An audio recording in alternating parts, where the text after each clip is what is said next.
So, um, picking up from our Mateia campaign from last time, we're gonna do something a little bit different. We talked about this out of game last time, but we're gonna do a mini campaign arc within the main campaign arc where the secondary characters of the players will eventually meet up with the primary characters of the players, and we'll have a whole bunch of shenanigans happen at that point. So basically, the time frame that these characters are going to be starting is pretty similar in time to their primary characters.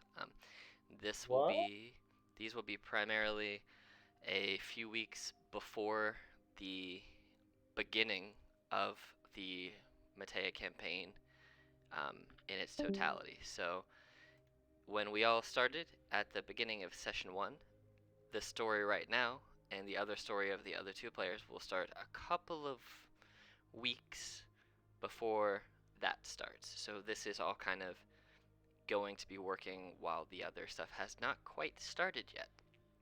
These characters will start at level 11 so that when they do end up meeting up together, all of the characters are on the same plane of experience as each other. So we're just gonna go ahead and get started. So Nico and Bjork, I think that's how you say your name.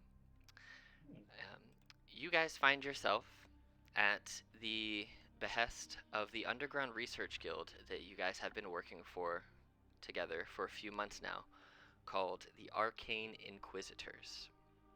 Um, the two of you met quite some time ago, and you've kind of been working together and then kind of separate sometimes, but a lot of your jobs have been in tandem with each other. Whether you're in a larger group or just the two of you, or you always kind of have an ear out to where each other are and what they're doing. But the two of you are part of a underground research guild based in Moreau, the capital city of the Swiftlenese Empire, and that underground research guild is called the Arcane Inquisitors. The primary mission of the Arcane Inquisitors is to research and obtain um, historical arcane knowledge and lore and powers and keep them out of the hands of those who might do something dastardly with them. So you guys have been sent on simple fetch quests before. You've been sent on hunting quests before where a monster has been summoned from the past or from some other dimension using arcane knowledge. But in this particular instance, the two of you have been brought together to go and find a underground temple that you have been given a map to the general region of, and there's been rumors that there's some type of arcane knowledge down there, some very very important hidden knowledge that's you don't quite know what it's supposed to entail. Your higher ups didn't tell you that much. They just said, "Hey, we need you to go and find this information. It's in this underground, the supposed underground temple. Here's where we think it is based on the information that we have gathered thus far." And they trust that the two of you will be able to find it, be successful in your mission, and then come back, hopefully in one piece. But the two of you find yourselves in late morning in an open desert-like area not far from a smaller mountain range.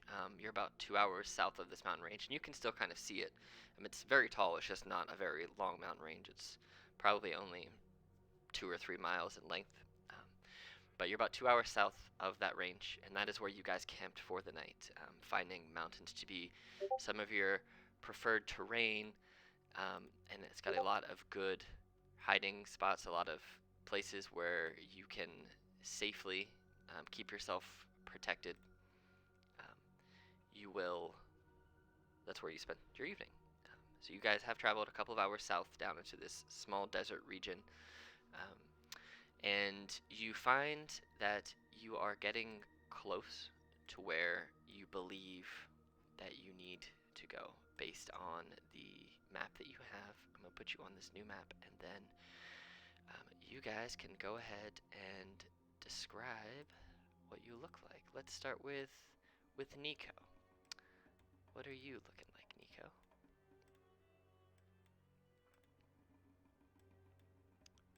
There we go. Nico is a little kobold, and he's sort of smallish and shortish and sort of grabbling around in the sand a little bit. And he's sort of carrying his little rapier and his little wooden shield as he scuttles along. He's quite fast, but his little legs have a little trouble in the sand, I think. Yeah, he's sort of carrying his little backpack. For a little guy, he sure has a lot of gear. He's pretty excited to find some new things. And yeah, likes gathering trinkets. He's got little odds and ends sort of jingling and jangling in his bag. Bjork, what do you look like? You and your companion. Yes. Joeth, a little kind of silvery big friend who very energetic, flies around pretty quickly. So we kind of corralled or told to calm down a little bit. Take a breath. Take a deep breath. No, not that cold of a breath. Stop freezing things. Never mind. Okay, fine. Probably would be a little curious about, like, is Nico a dragon or not, or uncertain. Like, often, like, just, oh, like a cat would be. Pet me, don't pet me. I love you, I hate you. What? You're strange. Never mind. Ignore. Scratch. It wasn't me. Kind of Joeth's energy.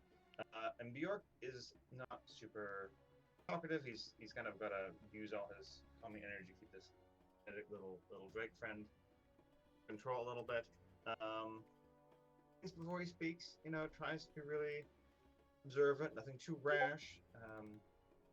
Because he's tall and pretty lanky, he's aware that he can be like intimidating or like things or hurt things without meaning to. So he's usually kind of the slower to act. I think doing things carefully and right, even if it means not being the first on the draw. But it's a threat, though. It's like, okay, you're getting 4 arrows in the face, too. Never mind. And yeah, he's always looking for what in the environment can be balanced. So, little magic here, little healing there. Kind of watch out for Nico. Let Nico take the lead. Nico could use a win. Being the big boss of the mission, just kind of like in the background, like, yeah, that's right. We should go that way. Good idea. Actually, there's a bit of a pit there. Let's go around.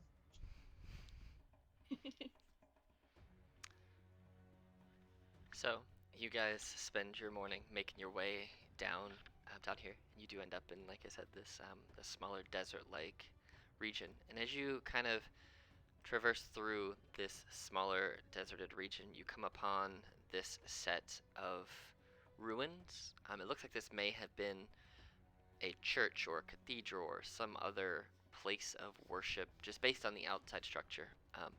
A lot of it has collapsed. You see there's not really a lot of the roof left, but a lot of the walls, the things you can't see past, are still standing pretty strong. There is a small graveyard over here, and there seems to be some small type of house over here to your guys' west, where it looks like a significant portion of it has collapsed just with time. As you made your way here, had you not had this map, you would have very easily gotten lost. So it looks like this structure has been built in the location that it was built for the purpose of not being easily locatable. But somehow your bosses ended up finding this place and sending you here. But yeah, as you look at your map, you do see that this is the general region that you're supposed to go. And they said once you're here, there's probably some way to get underground, but they don't know. It'll have to be something you find when you get there. Okay. And that's kind of where you guys are at right now. Looking for a way down. Got it. Goes like adjusting his big goggles. He finds it kind of uncomfortable to be in the sun for so long, so he's like very excited to get underground again. Um, so Makes sense. I'm going to suggest that perhaps we go right into the ruins first, because Nico doesn't think that a house would have a dungeon or anything underneath it. Also, Probably right, Nico. Yeah. would you like to Makes sense. describe your giant goggles, because they are quite funny? They are pretty cool. So they're basically because he's a kobold and he doesn't do well in the bright light, so he would have disadvantage on things like attacking. So he's found these goggles that are goggles of shade, and they're much too big, but they've helped a lot as he's made his way around on missions with the guild. So sometimes they do fall down a bit if he gets a bit flustered. Um, but yeah, so he's got these hilariously big goggles that he just sort of is constantly adjusting and pushing up. Quite oversized for the small-framed Nico. So adorable. Alright, feel free to explore the map. Tell me what you guys want to do when you get to places. Would like to Oh, do you want to scuttle scout up on your there. own, or should we stay as a group? Ooh, well, always better to be as a team, I think. Okay. Well, you lead the way, and Wes and I will follow along. And cover your six. Watch your back. I do not know what a 6 is, but I appreciate the coverage. And I will scuttle up to the front entrance and sort of eye my way around this entryway to see if there's any clues. Go ahead and you can roll investigation or perception check as you approach the entryway looking for clues. Oh, do I have? Oh. Okay. Pretty good perception. With a perception of 23, just looking from the outside in to what you can see in the immediate entryway. You can kind of see through this window over here. You can see that there are definitely some pillars inside, at least through that angle.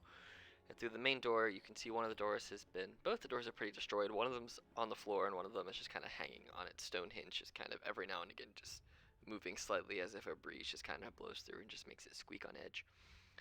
But as you look through, you can see right the way through to the opposite side of this building where the opposing wall has just been destroyed and has collapsed, whether that's by time or through some other means, some other forces. This wall up here is just gone. There's stone broken all apart on the ground, and you can see there are a couple other pillars in your view, but other than that, you don't really see a whole bunch just from this immediate outside entrance looking in. This does appear to be a temple. Mm. What or to whom? We'll have Joeth fly up and see how up it goes, what he can spot. Okay.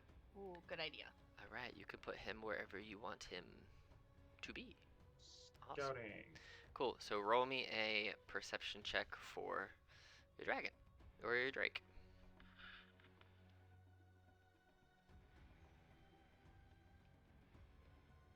That's Okay. pretty crap. So as he flies up and over and kind of looks around and kind of takes a almost like a figure eight fly through, there's not a whole lot that they report back. There's just some collapsed walls, some destroyed the temple benches that I forget what they're called. The people sit on when they're singing and praying and stuff. Those Yes. things, and then there is. There seems to be doorways and staircases and a couple different altars, but nothing that you wouldn't expect to be in a building such as this. I'll report that back to Nico and maybe have him like do a loop around back. Ooh, did that move? Oh, I'm having mooch lag, but that's okay. I go.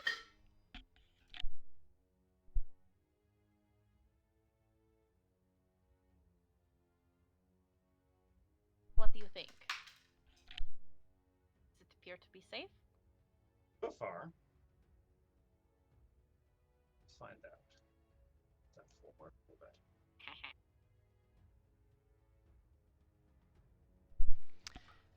As you step forward to the door, it seems like the stuff that Nico had reported and that your Drake companion Joeth reported as well. Nothing looks amiss from your entry so far.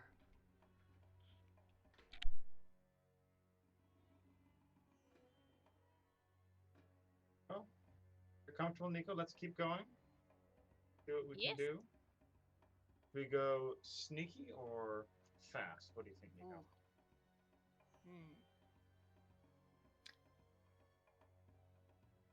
Probably like just fast and in and out. Just get in so fast that they can't catch us. If there's anyone here. Swift like the wind. Yes. Are you leaving Joeth outside or are they staying with you? I think they'll stay with me, like flying nearby. Okay. Cool. Remember, you can also ride Joeth now. So he can be your mount and you can fly on Joeth if you so choose.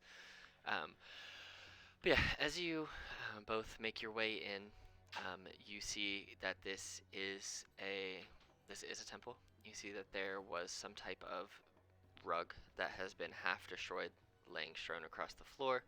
A couple of the far walls on the other side have been just collapsed, destroyed. You see there are multiple stained glass windows, still surprisingly, from what you can see, with the majority of their glass intact. This here isn't actually a staircase, it is just a strange structure on the floor. They kind of built out what looks to be maybe a platform where a statue may have once been held. There doesn't seem to be any remnants of the statue there. It seems like it was starting to be a foundation of a large statue they were going to place there, but they never finished it. So this doesn't actually go downstairs or anything. It's just a square base of what would be the bottom of a statue. Does it look very old? I'm assuming. Yeah, it looks pretty old. I mean, it's stone, so it looks just like weathered stone. It doesn't look like it's thousands and thousands and thousands of years old or anything like that. But it looks newer than the rest of the floor. It looks like the base of this statue was a more recent addition than the actual temple itself, which is not shocking. People do updates and renovations to things regularly, so to see something new be built inside of something older isn't amiss.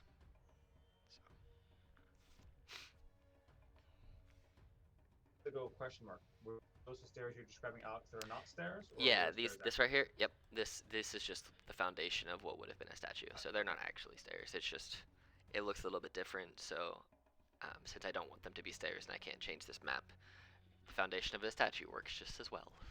So there are no stairs that seem to be going down from here? Nope. The only stairs that you see are these two sets over here. These were going up, but whatever they were going up to has collapsed, as there is. So you can see the collapsed stone here and here. It looks like that might have been a second story up there, maybe some type of residence, but it has since fallen to the ground and collapsed. So there are no stairs that lead down. Can I look closer over here? Absolutely. You can go ahead and roll investigation if you wish. And what specifically are you looking for? Probably just checking out what this is and what it entails. Is it just like an altar or? Yes, that is an altar. It looks like there are a few different offering bowls there. They look like there's nothing in them at this point. The bowls themselves look like they're made of a very nice looking wood, but it of itself is very old and very weathered looking.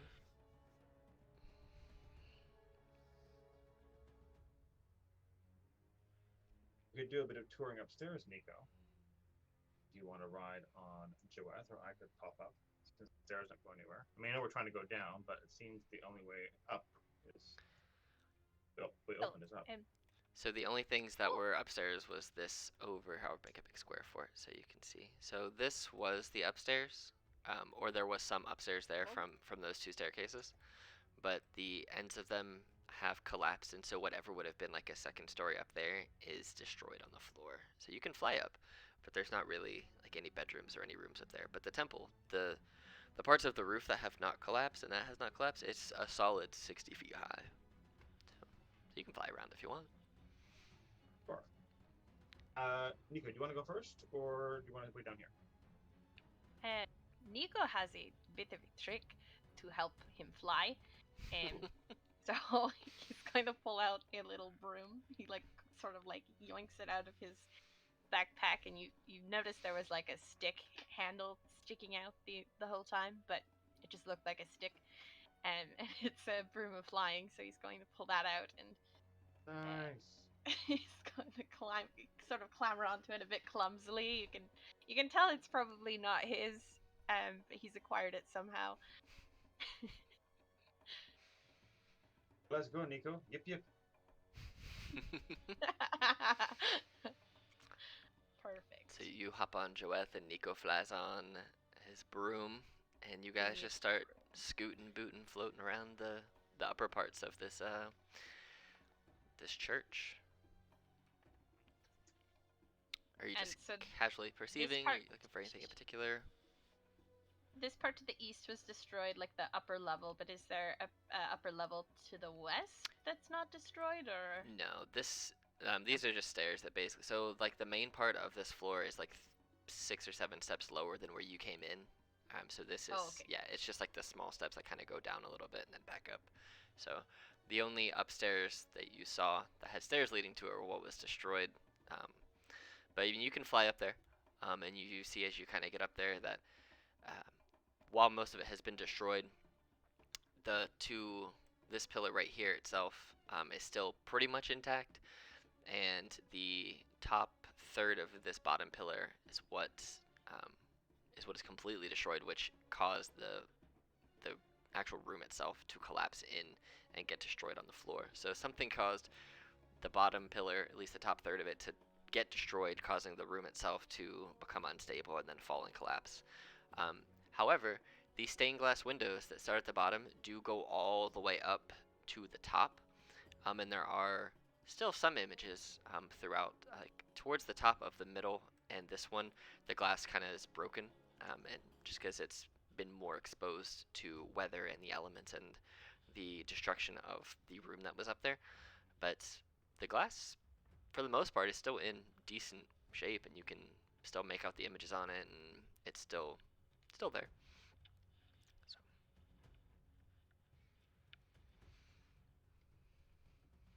I think we should look closer at the pictures. I think so. Hmm. Shall we each pick a window and sort of look at the pictures? Yeah. I like to look at pictures.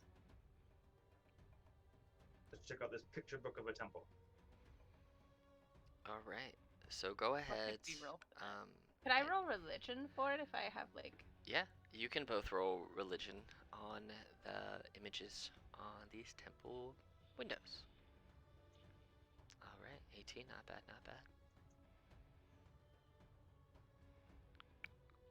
Perception for me or investigation? So you're looking at the windows too. We'll say you can either do history or religion. Or history. All right. So, as you look at them, there are different images. They're kind of they're telling a story, one that you recognize from your study of dragons, Beork and Nico. One that you've seen pictures like these before.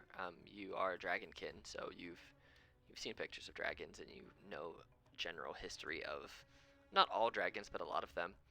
And you see that on the very top of this stained glass window, the one that has not been destroyed at all, you see at the top of it there is a giant white silver dragon, and beside of that, and sitting or flying beside that dragon is a 5-headed dragon, black, white, green, blue, and red, flying simultaneously together. It almost looks like they're flying in harmony and they're flying in peace together. And then as you see as the images kind of go down, um, kind of like a book, how you would read left to right, at least in Western literature. You kind of follow, your eyes kind of follow left to right, and you see that as the glass kind of gets shattered, some of the story from the top is kind of lost. But as you follow it back down to beneath your first image on this window, you see that the there are now more dragons. The two larger dragons that you saw before are not in this image, but there are multiple different types now. There are ones that you recognize. You have your monochromatic dragons, you have your metallic looking dragons, and then as you kind of follow the glass window, the windows around even more to the middle and to the bottom right, you see that they are splintering off into different gem type of dragons, to your pearls, to your amethysts, to your diamonds. And then as you kind of follow it further and get down towards the bottom of these three sets of stained glass, you see that the dragons, which were looking peaceful, even the five-headed dragon, which you both know to be you both know the original two dragons are that of Bahamut and Tiamat. And as you kind of were studying and looking at these images, the story started with them almost in peace and flying with each other, as they are siblings, competitive, but siblings nonetheless, as you know siblings to be. But as it got further and further down and deeper into the story, you saw each rendition and imagery of the dragons, the looks in their eyes and the looks on their faces got eviler, more full of rage, more wrathful. Even the dragons that are inherently good or more lawful compared to the inherently more evil or more chaotic dragons, or even the more neutral dragons that you know to be, you see that they're getting more full of wrath and rage, and their eyes are just getting full of just hatred. And as you get further and further down these glass windows, you see that the dragons themselves have now become more skeletal and more necrotic and more deathly in their aesthetics. They have these blacks and greens and these deeper, darker colors, and smoke's just kind of permeating off of them.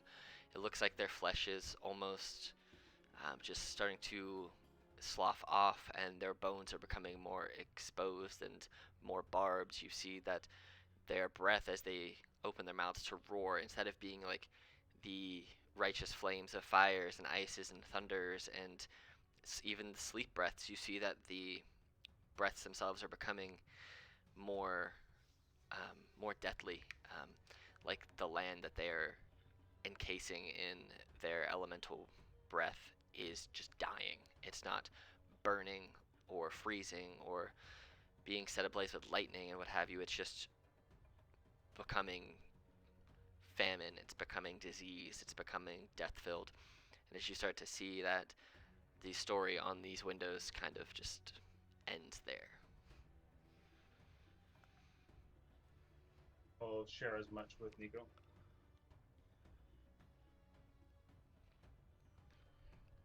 You both Feeling understand some a lot of burning it. frog. I will be right back. Yeah. But yeah, you both understand a lot of it as you both speak Draconic. You both have a very strong inherent knowledge and understanding of dragons and dragonkin. Um, and you even see Beork Joeth as they're kind of flying up with you, just kind of flying and looking at these images as well. You can feel, due to your bond with your Drake, a sense of unease just kind of setting in. It's almost like he's trying to pull away the further and further you get down looking at these windows. Not pull away as in trying to buck you off, but like pull away from the windows themselves and kind of turn the head to almost fly away from this.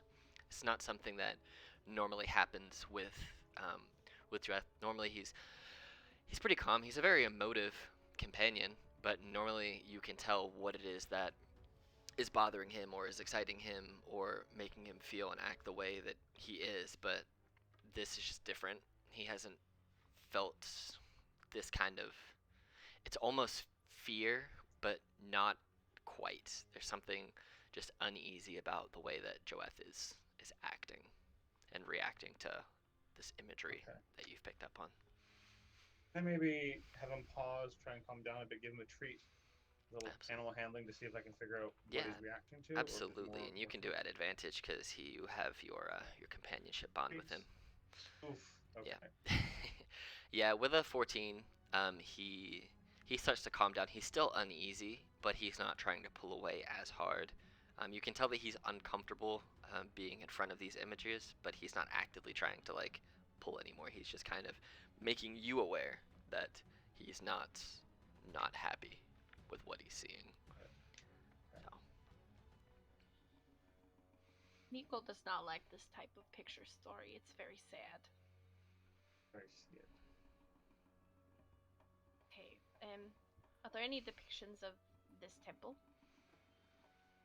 on these panes of glass, no, not on these three anyway.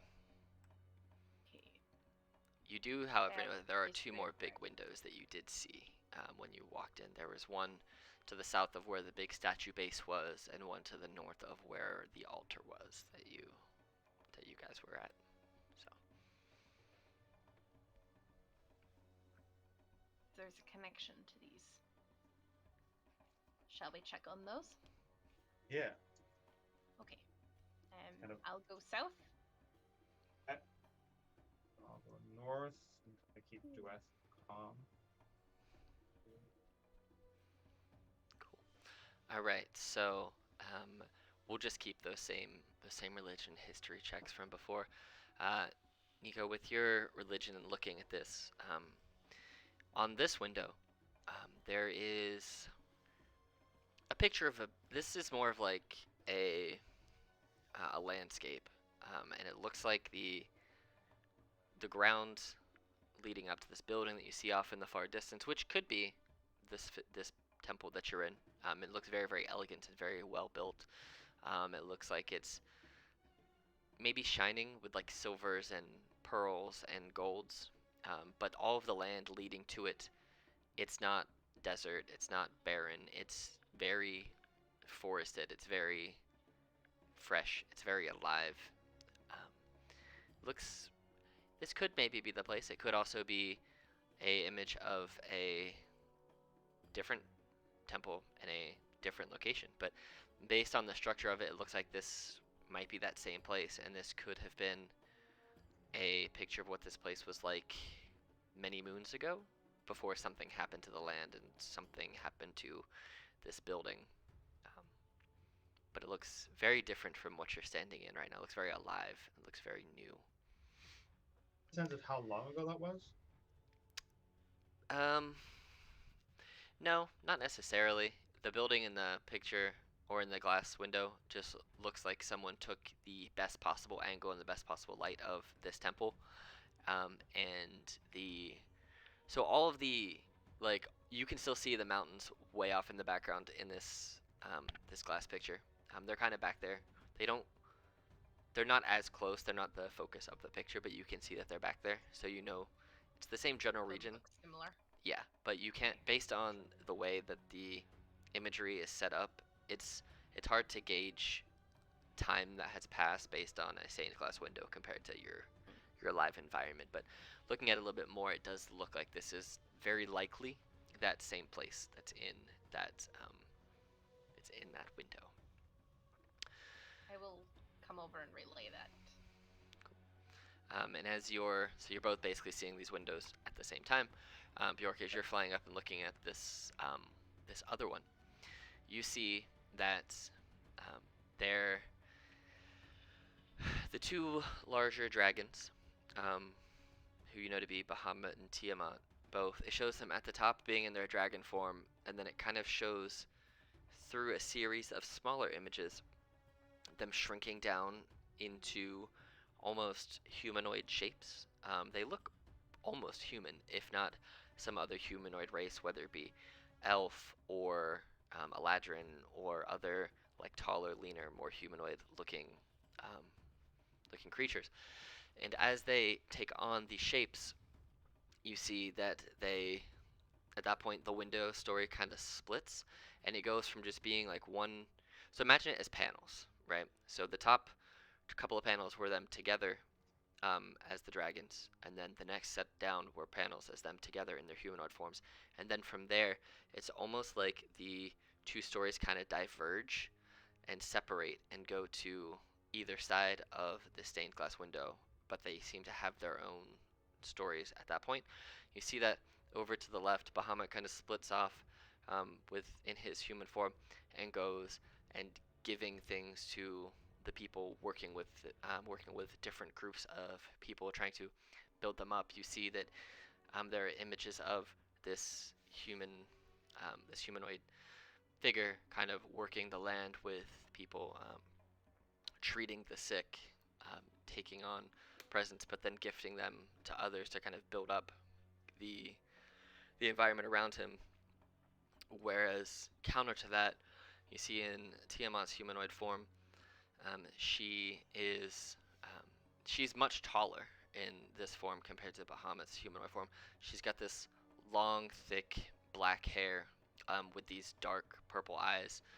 And as you kind of look at how this imagery kind of um, describes her, you see the two main differences in the way that these panes are set up is that Bahamut's side going down is very light. It's very bright in its colorations. It seems very light and helpful, whereas on Tiamat's side the colors are much more muted and much darker, and there's a lot more like shading being used as far as like trying to um, put across a different type of message. But you see that she is seemingly plucking different people, and only a handful, but each person that she lays a hand on seems to glow in some type of color. Each one of the colors of her original five heads, a blue, a black, a red, a white, and a green. Just a quick color over these five different creatures. Some look humanoid, some don't. The kind of imagery and the details of this have kind of faded over time, but you know they're generalized humanoid shapes. And then you see that they kind of splinter off and they start doing deeds that aren't considered good for humanity. They start killing and stealing and all of the things that Tiamat has been come to be known for. These seem to be like her worshippers, maybe, or her select few avatars, maybe. You're not quite sure, but they seem to be going off and doing these evil deeds. One person is going out and poisoning the land and killing folks with different types of mixtures and concoctions. One person seems to be fighting in a war, but leading others into the war. Things like that. Those type of scenes are what kind of make their way towards the bottom of this glass imagery, and then towards the very bottom, you see that the two humanoid shapes of Tiamat and her brother Bahamut come back together, and they no longer look like they are just rival siblings. Now that looks to be some type of hatred and malice between the two, at least from um, Tiamat's side. Whereas from Bahamut's side, it's almost like there is a disappointment and a sadness, but at the same time, a defense to protect himself, and then the image just kind of stops. And that's the last thing on the bottom of this window.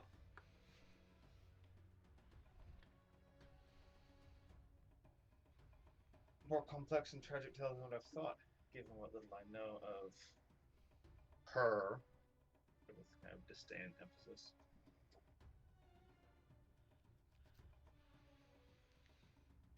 What do you make of it, Nico? Another story, and I don't like the ending of it.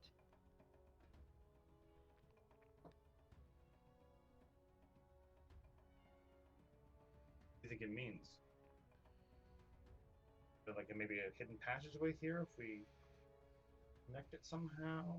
Bjork's gonna look for like a mechanism or like something to interact with or pull it. Yeah, go ahead and roll a investigation check.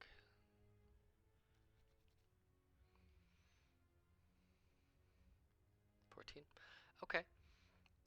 Looking around, you don't necessarily see anything on the window itself or in the immediate vicinity of the window.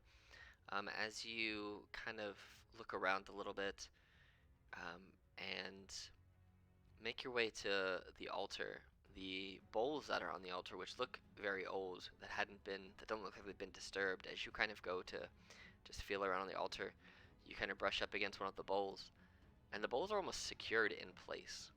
Like, as you brush up against them, they don't move. You apply a little bit more pressure to them, and they are secured into the altar. Two bowls, one on either side, and then this just golden orb kind of in the middle. It looks like a muted mustard color, as it is covered in lots of dust and dirt and spider webs. But there are two bowls which are also very muted and very dusty and dirty, but they are very secured to the altar itself and don't seem to be moving when you touch them. So, yeah, that's pretty much all you find in this general region. I'll point it out to Nico as well and see what he can make. What he can make. Are these the sort of bowls that you might put an offering into?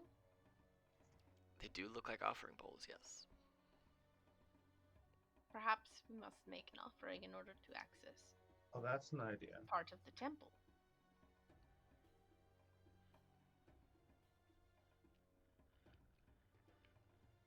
Do have a bit of rations.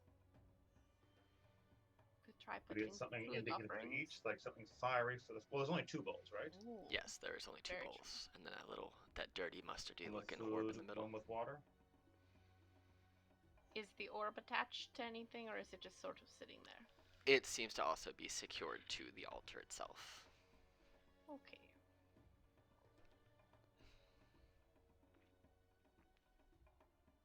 What do you think? Shall we try putting something into the bowls, or? Yeah, maybe water in one, food in the other. Ooh, that is clever. But which is which? Left for food, maybe. Okay. So I'll put like a little bit of like my rations into the left bowl. Into this one? Yes. Okay. I'll pour a bit of water into the right one. Okay. As you And then we step back and wait.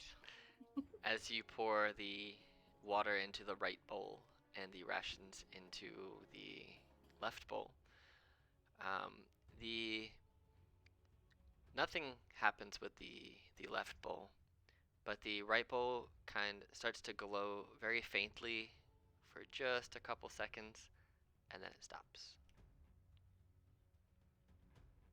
Glow? The right one glowed very faintly for just a split second, and then it stopped. Oh. You have to time it at the same time, maybe, Nico? Perhaps. Or maybe they both want water?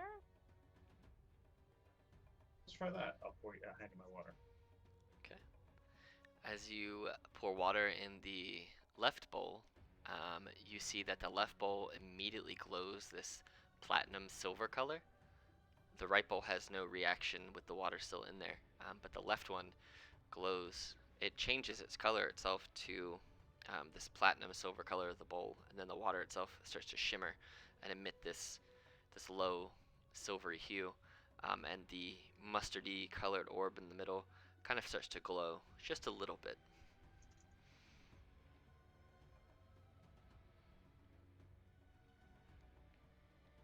Wish I had some better spells to try and puzzle this out. Anything nearby, maybe? I'll ask Nico. Any incense or like markings of like, residue near the bowls to indicate what might have run them? You guys can both go ahead and make investigation or religion checks.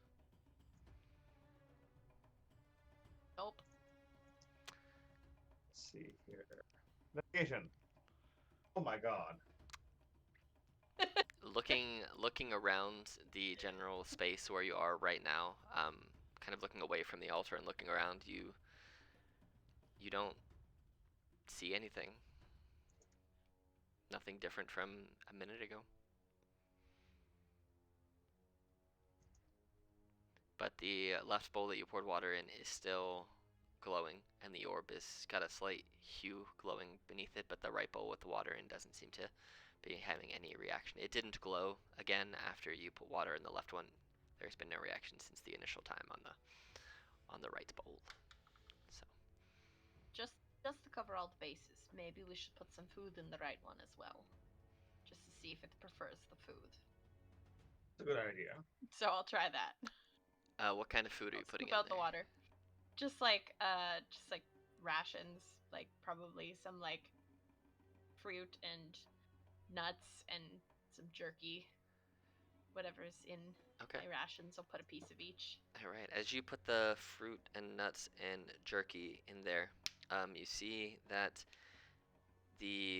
when the nuts hit, nothing happens. When the fruit hits, all of the liquid inside immediately evaporates, and when you put and it becomes almost like if it was a um, if it was a plum, it had effectively become a prune, just a really dried out prune. And as you put the jerky on there, you see that any liquid that was left in the jerky specifically is now been sucked out. And the bowl kind of glows a little bit, but more of like a deep red, a slight deep red for about 3 seconds, and then stops. Deep red, so like flattened glowing here. It is drinking or absorbing the. That's true. Oh, he put something dry in the other bowl and wet in the bowl since he's drinking it up. Sand, maybe? Sand and water? Clever. You can try. There is plenty up of some sand sand around dust. here. Yes, that's a good idea. Okay, so you put some sand in the bowl. Nothing happens. Okay. I don't like where this is going, but you know what other kinds of offerings are sometimes required, and sometimes it is an offering of blood, and I'm a little nervous about that, but I could prick a finger and sort of put some in there and see, just because.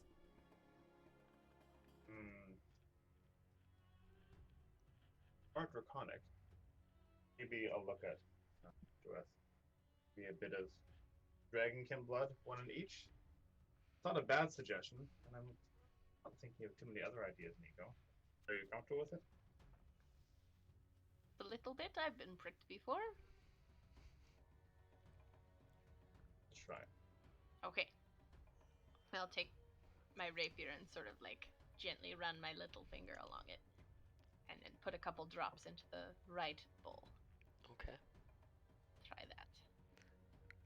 All right. Does anything happen? As you drop a few drops of your blood into the right bowl, you see that those 3 drops of blood disappear for a second they're absorbed into the bottom of the bowl, and then the bowl itself seems to fill almost to the brim with blood. Well, And then the I think you found bowl what the bowl likes, Nico. begins to glow this reddish, purplish, blackish, swirling menagerie of color. And then the orb in the middle, you see that the outer mustard shell of it falls away, and now it is glowing this combination silver and red, almost making like this dark magenta kind of color. It almost looks like what would happen if you mixed blood and water, and they start to mix, and then they separate, and then you have almost like a yin and a yang of the red blood coloration with the clear water kind of spinning within this orb. And then the space of what looked to be a statue shifts, moves over to the side, and there does seem to be now a spiral staircase leading below it. Hey, Nico, we did it.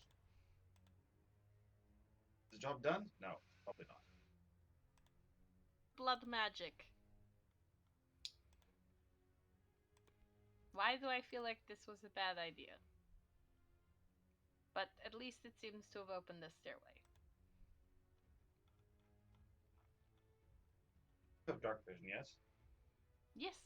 Oh, yes. Okay. And are you Then able to carefully. also see in the dark? Yes. Absolutely. You can go Perfect. carefully down. I think I'm lagging a bit. Alright, let me get you put over to where you need to be here. Oh no. Alright, so let me grab the other two of you here, because it only let me grab Nico. So are you guys making your way down the staircase? Yeah. Okay. Yeah. What is the order in which you are going down the stairs? I don't mind going first, if that's okay. You are more the front line. Yes. I will guard our Yeah. back. Okay. Okay, so And you guys... I'll take my goggles and sort of put them on my little forehead so that I can see, because I'm much more comfortable now that it's a little more shady. Okay. As you guys begin to make your way down the spiral staircase, I need both of you to make for me, well, all three of you, including your dragon, a DC 14 Constitution saving throw, please. Oh. As this putrid, grotesque smell hits your nose and makes its way into your lungs.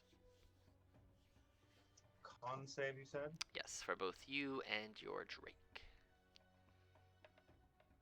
11 for me. Okay. I don't know where do I find the stats? Is that in the extras? It should be under actions. It just says Drake Companion, and you can click on where it says Drake Companion. It will open up the whole little Okay. side table for you. It looks like he has. It's just a +2 to con for him. Hey, he made it. Cool. Good job. So, I didn't. you, Bjork, are considered poisoned for 10 minutes. Okay. Yeah, you start to feel as you're like coughing. You've seen poisons before. You've been hit with Yeah. dragon poison before, so you have an idea of the effect. But it's more so that like this wasn't really a trap. It was more so this place has been sealed for enough time that the air has become stagnant and pungent, just generally not good. The other two of you just kind of shake it off with your inherent dragonkin bloodline and resistance to a lot of different elements. You kind of shake it off. It doesn't feel good. It doesn't smell good, but you are immune to the poison from this. So I will tell you mechanically, you can only be poisoned the one time. So after your 10 minutes, you're also immune to it. So, but you are under the poisoned condition for 10 minutes. So you guys make your way down into the temple, and you see ahead of you, um, Nico, kind of stuck against the walls. There are um, two skeletons who are in these weird crouched positions. They don't seem to be doing anything, but they are just kind of stuck there, sitting against the wall, kind of slumped to themselves. That's what you see when you immediately make it to the bottom of the stairs. They don't seem immediately threatening. They just look like skeletons from here. Okay. In that case, I'll just continue on and sort of, hey, look, skeletons. Just sort of move forward a little bit. Okay. They might not be friendly skeletons. You see two more. So you see a total of 4 skeletons now. Yeah, there's more skeletons. You see a bunch of. They don't seem to be doing anything. They're sort of lazy skeletons. Do they react to me calling them lazy? Go ahead and make a perception check.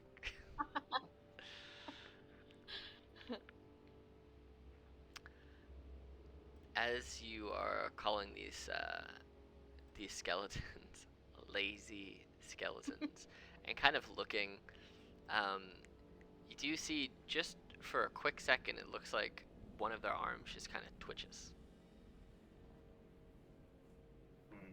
Oh, I think you may be right. That one did not seem very happy when I said that. I will stage whisper to Nico, should I just shoot him with my bow? Oh, yes, good idea. I will stand in front of you, but sort of, just don't shoot down or you might hit me. It's okay, you're short. I mean, Okay, perfect. yes, it's okay. You can use you I as a mean, rest. I'm average height, actually. You're a tall dragon. Nico. I'm just gonna shoot a skeleton. All right, which one are you shooting? I will tell you that will hit. Closest For one. sure. Yes. So which one are you hitting, and which damage type are you using? Because it's not all those; it's one of those. Hold. Okay, so Great if it's it'll all be of them. 17 total, and that's the one you're hitting. Okay. So let me see. Oh, it's not a zombie. It dies. Yep. That one dies, and as you shoot, actually it's at disadvantage because you're poisoned. So see if you. Oh, right. Actually, let me see. Oh no. I mean, unless you roll a natural one, you're not gonna miss. So, because your plus alone is their AC, and you there we rolled a go. natural one, you go to shoot it, and at just the very last second, you see the skeleton kind of creaks, and it goes between their ribs, and this one is actually still alive. You missed him with a natural. Oh no, come Missed him. back. All right, well, the skeletons know you're there now, and they all become aware. So we're gonna go into initiative turn order with these skelly boys. I can't- rolled disadvantage on And initiative as did well. that roll? Let's see. Poisoned condition is and ability checks. Yep, and initiative is a ability check. So for 10 minutes you are not having the best time. You're basically coughing and sneezing and wheezing up some not enjoyable funk. I can't believe that I said you need a natural one to miss, and you rolled a natural one. Wow, they also both rolled really bad. And you rolled a 7 for initiative. All right. I know. I'm gonna move you here for a second so I can add you to the turn order because your thing's up there. 7. Excellent. All right. Well, skeleton is gonna go ahead and go first, and he's got enough movement to run up, and he's gonna try and take a couple smacks at you. He's gonna do 2 short bow smackaroonies. 1, 2. 22 and a 6 against 22 hit. Nico. So you take 4 piercing damage from this skeleton that runs up in your face. Absolutely. So rude! How dare you! It is now your turn, Nico. He's immediately gonna rage. Rage. And since you're not wearing the glasses, you don't have to roll to keep them on your face because you put them perfect. away. Okay, I'm raging, and then do I turn on Divine Fury as well? Mhm. When raging? Yeah, okay. Yep, because it'll hit whatever your first hit on it is. We'll do that Divine Fury damage. Delightful. Okay, And you have 2 attacks. sorry, I'm so checking off. Okay, I'm going to attack with my Crystal Rapier, and Okay. I'm going to just a regular. Okay. bonk. 14 hits it for 1d6 plus 8, 5. and then I'm not activating the Radiant, I don't think. Okay, so you just need the 7 and the 3. You don't want the. Oh, sorry. It's the. This is interesting. Okay, yes, it does take the Radiant. Is that the one that gives you Which kind? healing? Yes. So I'm not going to use the healing though. Is what I'm. Okay, There so it takes the radiant damage even though, and you have 3 times a day when you can choose to take the healing. Is that how that goes? Yeah. So I'm not going to take the healing right now because I don't need it. But I am. It does take Radiant damage 1d8. All right. As, Cool. Yeah. So 1d8, and then what's the 1d6 plus 5 from? Good question.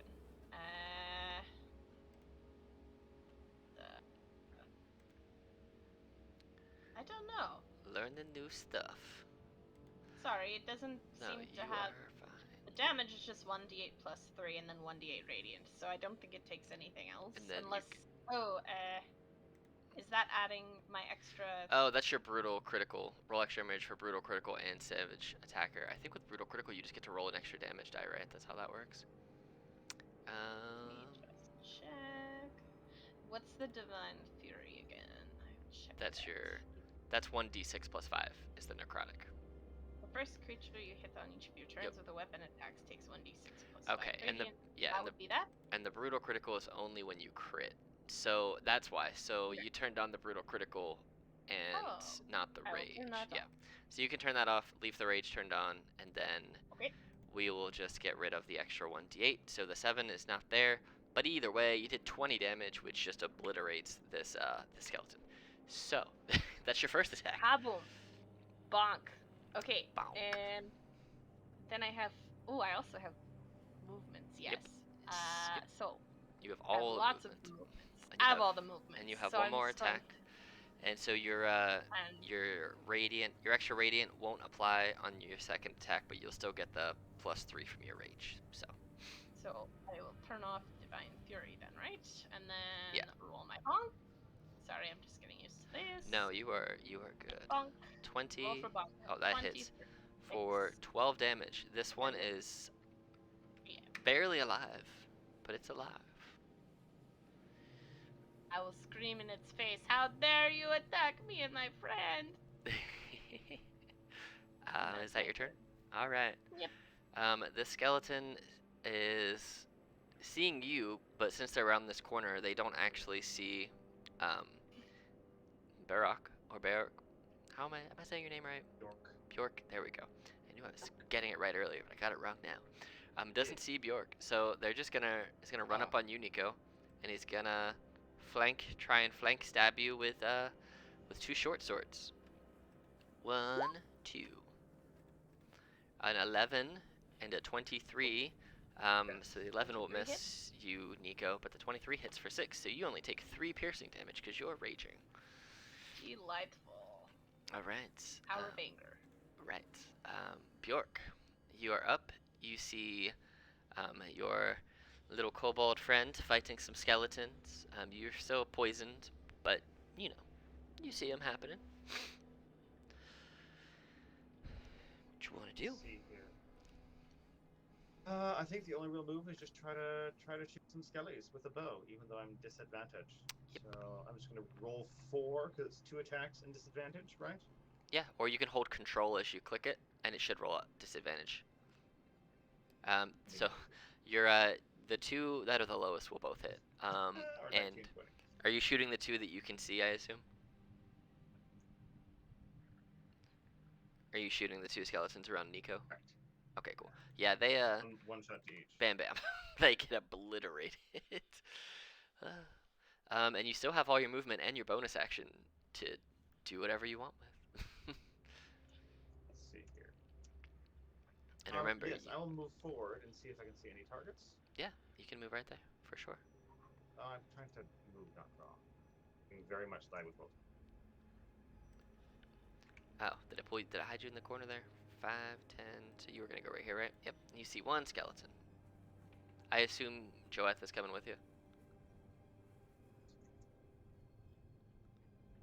I'll pull him down here Might as well Hunter's Mark this last skeleton.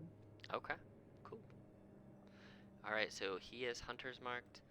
And I'm gonna put a little red dot on him, and you're concentrating, so a little red dot on you. Cool, and that is your turn, because to do stuff with Joeth takes a bonus action, so he'll just take the dodge action. Yeah. It is the skeleton's turn. Doesn't like that you just ran up and hit him with this magic, so he's gonna run up on you. Let me make sure. I don't think poisoned. Nope, it doesn't have any benefit to anybody else, so he's just gonna take 2 swings at you with the short sword.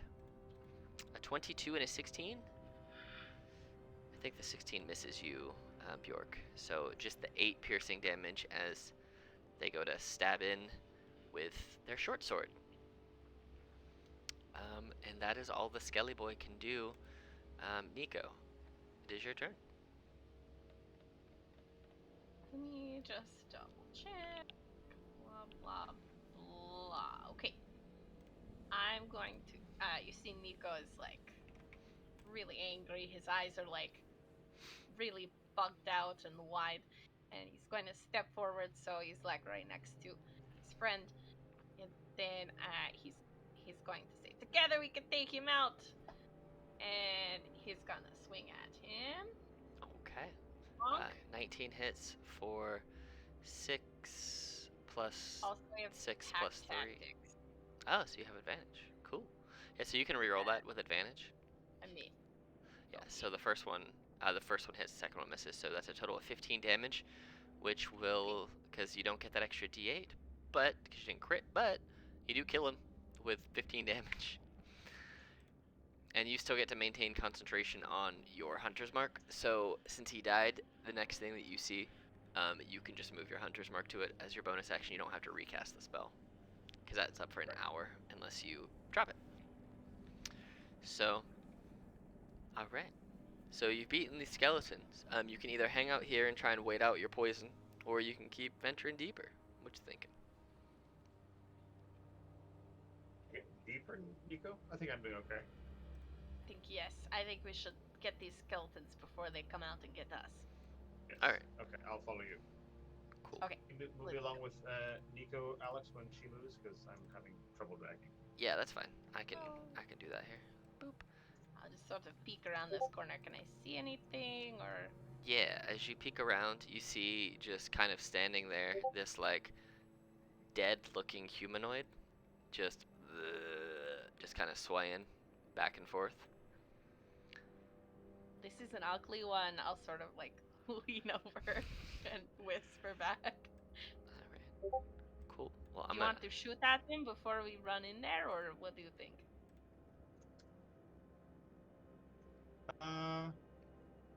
Shot in the dark, might as well. Is that what you think? I'll step out of the way and give you a sort of line of sight. You might be able to shoot him. Let's see. You're very good at the Alright. shooty thing. Yep. So you can get off one shot before he hops in the initiative order. So I'm just gonna put him in the initiative order now. But I mean, you might kill him with one shot, but it's at disadvantage. So you know, do it. Let's roll here, because Yeah. or D&D Beyond being slow. Fair. Everything's being slow.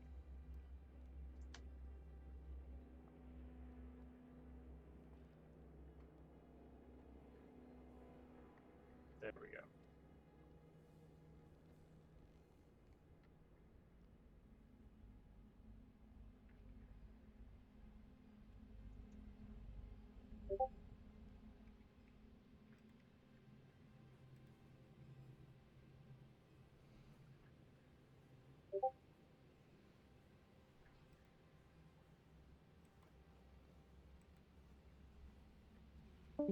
Oh no, he disconnected. Bad times. Boo. Internet. I'm gonna toss him in the initiative We'll while. just say that he's he there. magically bonks him. From Oh, he's gonna be last anyway. The zombie's gonna be last anyway. I mean, I can roll for him. I just don't want to. I don't like to if I don't have to. That is fair. We'll give him a second to reconnect. Absolutely.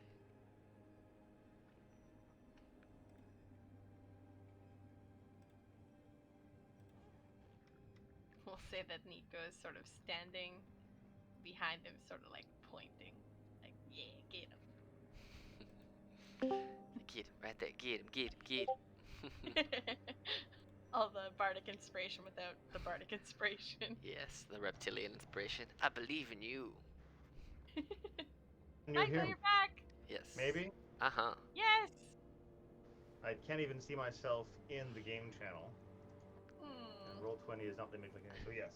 We Do can this roll for me, Alex. Yeah, yeah. Let's do voice. No, you're good. Okay. I didn't want to take that away from you. Alright, so at disadvantage, the one shot is, Jesus, a natural one. You go to shoot, and just, boing! The poison's really, it's more so not that, like, you miss, but you go to shoot, and the little torch that's lit behind the zombie kind of catches your eye at the last second, and the arrow just, whew, spins right over his shoulder. And so that was effectively your surprise attack until you guys are in initiative now. So since you didn't come out of initiative, you decided to just keep on going. We'll say that, Nico, your rage is still up. So you still have your rage going. And it is your turn since you're up in initiative, since we're using the same numbers. And Zombie rolled a 6, so you know. Okay. I will immediately rush forward. As soon as I see it misses, I run after the arrow, like ready to go. Mine. And I will immediately try to bonk him as well. Okay. 14. Oh, it's gonna hit. Plus that's what? 11, I 14. forgot to put the other thingy. That's 20 damage. I don't know why it's rolling that extra D8 instead of your, or is that your I turned the Divine Fury off. Well, the Divine Fury needs to stay on, and I can just take that away each But attack. I can't do it every turn. Okay, I'll leave it on then. Yeah, but I've been it's taking just it off when it's not the first yeah, attack. it's just I the turned off brutal criticals. yeah, brutal critical So is I the just one. have rage. Yep, and the brutal Zealot. critical you only need to worry about when you crit, because then we can Okay. just do it. We can figure that part out. Okay. Yeah. All right, so either way, let's see. So you got 11 plus the 3 from the rage, and then the 8 from the. That's from your stuff, right? You get 8 from your zealous. Your divine fury is no, it's 1d6 plus 5. So just roll a d6 plus 5, and I'll just replace whatever that 1d8 is, because it's inevitably going to be higher. So 7 instead of 6. So Okay. 21. And then I still got my second attack. Yes, and he's on death's door. You just like stab right into his gut. Bonk again. Okay, so 7 plus just the 3 this time, so 10. So the zombie, as you stab into him, will do. Let's see if I can make a con save. 15. He's persistent. Well, it rolled on my D&D Beyond sheet, not in the actual Roll20, but rolled a 19. But I'm gonna see if it'll roll in here now. Now he fails, so the zombie dies. Damn. He falls and kind of goes to stand back up for a second, and then just like stays dead. Okay. So it's dead now. And I will say, knowing the rest of the map, your rage would fall because there's no way to get to where you want to be in the next 6 seconds. So your rage will fall. Rage drop. Hey, my stuff's working. I'm not actually doing anything. I was just trying to make sure it works. Oh yeah. Yay! Man, we're rolling a lot of ones for you tonight. You're rolling ones, I'm rolling ones. It's just a one time for you tonight, just ones. Okay, so yeah, we'll say because of. Do you want to try and wait out the next 10 minutes? Because it's probably been at this point since you got poisoned. Probably like 5, because getting down and creeping. So you probably got like 5 minutes left before your poison is over. So, but you can. Can I sort of stand over here and just listen in case anything comes along? Yeah, go ahead and roll perception for me.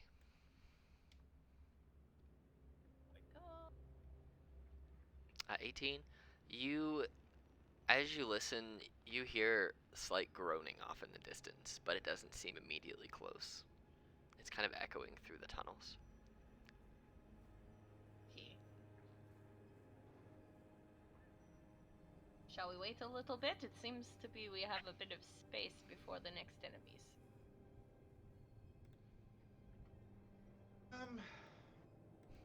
It's only 5 more minutes before my poison is up. Let's press forward. Why not? Okay. You can do it, right? Okay. Of course. And we'll push on. Push on. Again, push I'll on. peek around corners as I go. Yeah, So as I'll you stop peek around the here and sort of corners, peek. yeah, you just see that there are multiple turns right now. Those aren't actually doors. I just couldn't get them off the map. But you do start to the groanings get a little bit louder. And Do I sort of see these feet shuffling? yeah, you see some feetsies, just kind of dead feetsies, and you hear and then it goes and this you see another one kind of walk here and just kind of walk this way.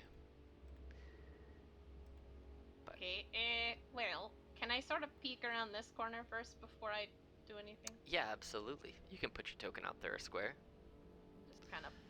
Okay, nothing to the south? Nope, nothing. But you do see there is another hallway just kind of ended right there into the right there too. So you can't see in there, but you do see there's another little split in there.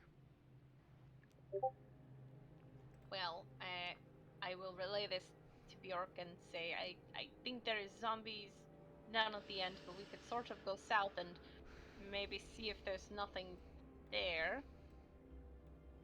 What do you think? Or That's you a good can idea.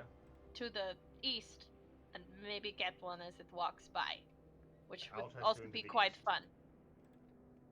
See if my bow will work again.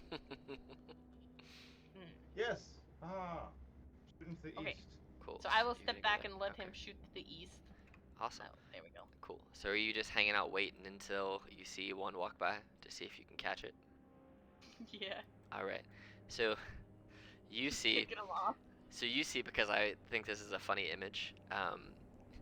You can both kind of see it. Nico, you're kind of crouching down a little bit to see between Bjork's legs. But Bjork, you see this zombie. It looks like, you know when you hit like a graphical glitch where something keeps trying to load and it just like in the 8-bit games where you just hit a wall and you keep bouncing off of it. You see the zombie here, just like hitting something and like going backwards and hitting it and going backwards, and then it kind of gets pushed, and you see a second zombie just like trying to make its way, and now they're just like bumbling into each other. Um, and Oh then, yes. and then you see another zombie making their way. Oh yes. You lined them all up. I'm like whispering very excitedly. Here's the thing. Because I like the cleave rule, which is for melee combatants, if you're within 5 feet, it can go through. If you can do enough damage with an arrow to get through the first one, I'll let it carry through. So, Hey. alright, Okay. so we'll Two say, zombies, one arrow. yep, so the first zombie will take, I'm assuming this is cold damage, 13, 19, 21, no wait, it's just 13, it's just 19, yeah, I don't know why I'm counting more than one. So, this first one is 19, so the first arrow sinks into this first zombie, who turns, and you hear a bleh, and then the second arrow hits it for 14. So let me see if it can make its con save first, because if it fails to save, the arrow's going through it. Um, it fails. So this one falls to the ground, just plop. And then this one, the arrow just sinks into the side of the zombie's head, and just now you see this big dead zombie turn to you, and it's got an arrow just sticking out the side of its head like the old dummy hats that you could get, and it starts just shambling this way, and this one's gonna follow suit. So let's roll initiative again on some zombies, some fun little zombie guys. Oh, I'm not as fast. I was so excited I forgot that we're supposed to be fighting them and not just shooting at them. I mean, it's funny though, right?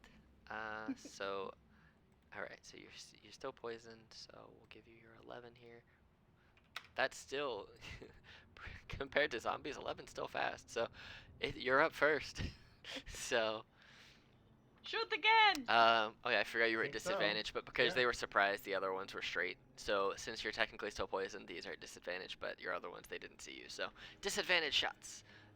18, yeah, that's gonna hit it for 19 damage. So which damage are you using? Let me ask you that. Is it always gonna be cold? I think so. I think unless I'll just. Okay, always cold unless you say otherwise. Sounds good to me. So that's 14. All right, cool. So it's got to make a save of 19 to not die. It fails, and 3 of that damage carries through because your shots are just so powerful to the second zombie, and you have one more shot. So Delightful. I can still see that guy a little bit on the corner, yeah. yeah, you can see him. He's a big floppy meat sack. 15. Literally cool. Thank you, mate. 15 does hit for 15 damage. He does not fall this time. He's not looking good about it, but he's up. Nico, did you want to move anywhere, Bjork, or just stay right there? I will bonus action tell Joeth to protect Nico. Okay, cool. Sounds good. All right, so Nico, it is your turn. You can sneak under his legs and scramble if you want. I would like to scramble under his legs and Go for it. I will help you. Okay. So that's 10 feet of movement. Yep. 40, right? Yeah. And then, if I pop a rage, I can bonus action half my speed, right? You can, or you can hold your action until he comes close to you and attack him. If you don't want to burn a rage. Ooh. Because you okay, still get I both will- swings if you do that, because you're holding your full Ooh. attack. Yes, I will do that. I will hold action. Alright. He is dumb Come zombie. at me, bro. He will. As he has an Okay. arrow stuck in the side of his head, he's shambling and he's just bouncing off of rocks because the arrow's just sticking. His like every time he walks, his head kind of. His head at the time he gets to you is backwards. So since you are holding it to get into melee range, go ahead and take your 2 swings on zombie. Okay. One. That hits for. So the first one is gonna be 13. Let's see if you get the. Does the damage work on when you're not raging for the Divine Fury? When you're raging, so the Divine Fury is only there when you rage, but that's fine because he only has But that 4 Radiant HP. is from the sword, though. I have a magic Oh yeah, sword. that's right, from the sword. The too. crystal rapier. So it's Gotcha, only a 1d8 and then, yeah. Gotcha. That's where that radiance from. Got it. It makes a So lot more just one sense when there's radiant. not 6 things happening. I know, right? So 13. So he has to roll an 18 or be dead Okay. from a poke. Stay down. He dies. He's dead. Die. There you go. Well, you killed these zombies. Delightful. Is there anything in this room? Nico, you are as fierce as dragon. In this Thank room, you, I'm brave like my ancestors. it just looks like a giant empty space. You knew they came from down here. So, alright, I will move you over here. You pass through this room too. I don't know if you want to stop there or if you want to pass right through, but dragon follows through here. Yes, you also make it through to here. Can you see these things, Bjork, even if it's not letting you move? Right now, roll 20 is just completely frozen, so I'm gonna try reloading it again. No. You know. Okay. One of us can always turn on share screen for you if you want, and then you can just follow. Correct. I was gonna say, if you want to do that, it's probably better for you. That way, he sees it from the player side and not from Yes. the DM side. No, Do you mind no me? secrets. Not That'll at all. be easier. Let me just I honestly find think it's one. the dynamic lighting. It just slows my PC down so much. And then you have twice the dark vision as what Bjork has. So I mean, as long as you're within relatively close to each other, you'll Oh, probably yay. see the Look. same stuff. It's smooth. There you go. Hey, hello. But yeah, there you go. So you just tell me where you want to go, unless it works for you, and then we'll go there. But There's sort of these stairs and things over here, but then there's also this tunnel where they sort of came out of. So I don't know which we should go to. What do you think? Let's do the early one first. Let's not have enemies pop up behind us as we move forward. That's a good idea. Okay. Would you like to go south? Right here then? Okay, I will sort of slink into the lead again just because then I can scout things for you to shoot. And can I poke my head around this corner as well? yeah, absolutely. See what's around door number corner. Oh, dead end, okay. Dead end. Or it might turn at the end, I don't know. I will go check. Nope, that's just a Which dead end? end. It is dead end. That's it. It's a dead Okay. end. Actually, It is dead end. It is dead. Okay, we'll continue and sort of poke down this way. Is there some sort of light coming from over here? There is. Looks You like see it. some light coming from the room. Something over there, but I think it might just be Follow. or something. I'm just going to peek. So you see in there, light seems to be coming from 2 places. From immediately to your right there, and then you see there's like barrels and crates and stuff here that are pretty dilapidated and broken down. And then there is a little bit of light permeating from this leftmost gap in the wall Down there. here? Yep. You just haven't moved far enough in to see what it's coming from, but you do see some light coming from down below. Yeah, I'm peeking a little bit. There you go. You see there's a little extra stairway that goes down some. Okay, it's just torches. Mhm. Do the barrels look interesting at all? Are they labeled? They just look like storage barrels, and as you look inside of them, there are Some mushrooms have started to take over the food sources that were in there, but they're pretty hardy looking mushrooms. Mushrooms. That reminds us of someone that our characters don't know, but never mind. I have no idea why, but I suddenly have a weird feeling about these. I take another step forward. And you look down and you see there is a desk at the end in this room with light on either side, and there are some notes and stuff on the desk down there, like just rummaged papers and things. I'm not much of a reader. Perhaps you would like to take a look at these? I prefer pictures. Or an investigation check or something to Yeah, absolutely. for reading. Go ahead and roll an investigation. Do you want me to roll it, or is it gonna let you roll? 16. Yeah, because I no longer rolled 20, it just rolled in the. Oh, Did that's it show fine. you within D&D Beyond? Or No, actually, it might. No, it didn't. Yeah, it did actually. There you go. It was a Oh. It was a Okay, it was a 13, Oh, it and then did it was show a up on mine 20. now. Right. There you go. You can Okay, see that good. zombie check that I made. That was a 19 15 minutes ago. So I wasn't lying. Aw. It did in fact roll a You 19. could have just used that. It's okay. I'm cool with it.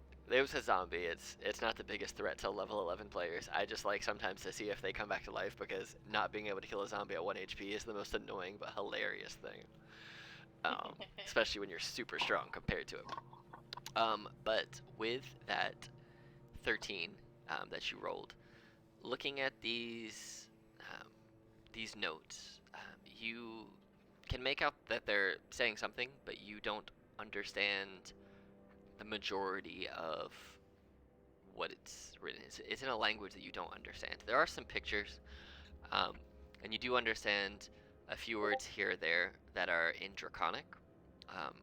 Kind of talks about dragon and dragonkin, and summoning dragons, but you don't see much else on these notes that you can understand, as they're not in a language that you currently read or. I don't have any language understanding skill of Meduse.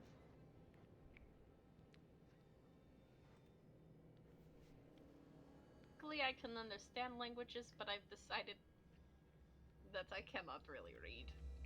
I'm not very good at that. Well, I will tell you, can it's look in at the it's in pictures. languages that neither of you understand. So Okay. you both understand a little bit about Draconic, because Bjork, you can point it out to Nico, and it's about summoning a dragon, but a lot of it is just in a language you don't understand. So Okay. I'll try. Can I try moving the torches, seeing if there may be a lever or hidden thingy? yeah, which one are you trying to move, or both of them? On the left first. Just a The little- one on the left. No. Okay. We're in an Agatha Christie. Agatha Christie. All right. So yeah, you go and you try to move it, and it does give way beneath your hand. It goes, Cool. and you hear one click, Can't believe that worked. I'll say to Nico. but you don't see anything else. You heard a click, and Nico, try the other one. Let's do them together. Oh, yes, okay, I will do that. And I do. as you hit the other one, you hear, and you don't see anything that has opened, but you hear a, and then the creaking of a door opening behind it. So you don't know where, but you know There's you a opened door something. somewhere now. Get Yes. a door. A mystery door. Okay. Well, that is better than having a closed mystery door, right? That's true. Indeed. Look for door, I guess. Any door in this room? There is no additional door in this room. Did it sound like it was coming from out next door or in the hallway? It sounded like, it sounded like it was coming generally from out and around one of the corners somewhere. It sounded a little far off in the distance, but based on where you have walked through so far, there's no door that you have seen that has been closed. So, No, I Maybe it suppose was a we secret door or a door that is a wall. secret tunnel, perhaps. Could yes. Secret tunnel. Okay, Secret we tunnel. will go back up this way, yes? Yeah. Explore further, maybe further to the south? Go ahead as you get Oh. to right there. Mm-hmm. Right there. Make perception checks for me. Both Okay. of you guys. I'm still disadvantaged, right? That's No, it's probably worn off at this point. Yep, so Oh, yes. Rather 20. Yes. nice. You smell the most horrid, wretched smell you've ever smelled in your life. And you hear Oh, no. groaning louder than you have heard before, coming from down this way. Okay, well, good call not passing by this because it sounds like and smells like a lot of stinky At bad times. people down here. Yes. Should we check our backtrack a bit to see if the secret door opened behind us before we go into Yes, of course. We can go back dangerous up smelly this way. zone? Perhaps maybe secret tunnel is dead end. Nope, that's just dead end. No. Just dead end. Okay, well, we're Sad. perhaps just back up here into this tunnel just in case. Anything out here? Marco, Polo, Alright. secret door, no. You just see the tunnel so far that you saw some zombies come out of, and this is the way that you guys came, but there doesn't seem to be any additional door there. Nothing in here as well where we went before? Nope. No secret door. What's in here? Were we in here? You walked right through it and didn't bother to stop and look. You were shooting zombies. Oh, true. Okay, well, there's no secret doors that we missed here, though, right? No, there's not. Okay. So I think maybe the secret door is near the stinky, ugly people.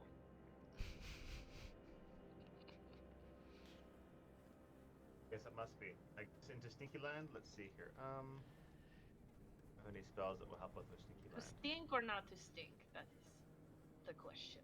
That is the real question.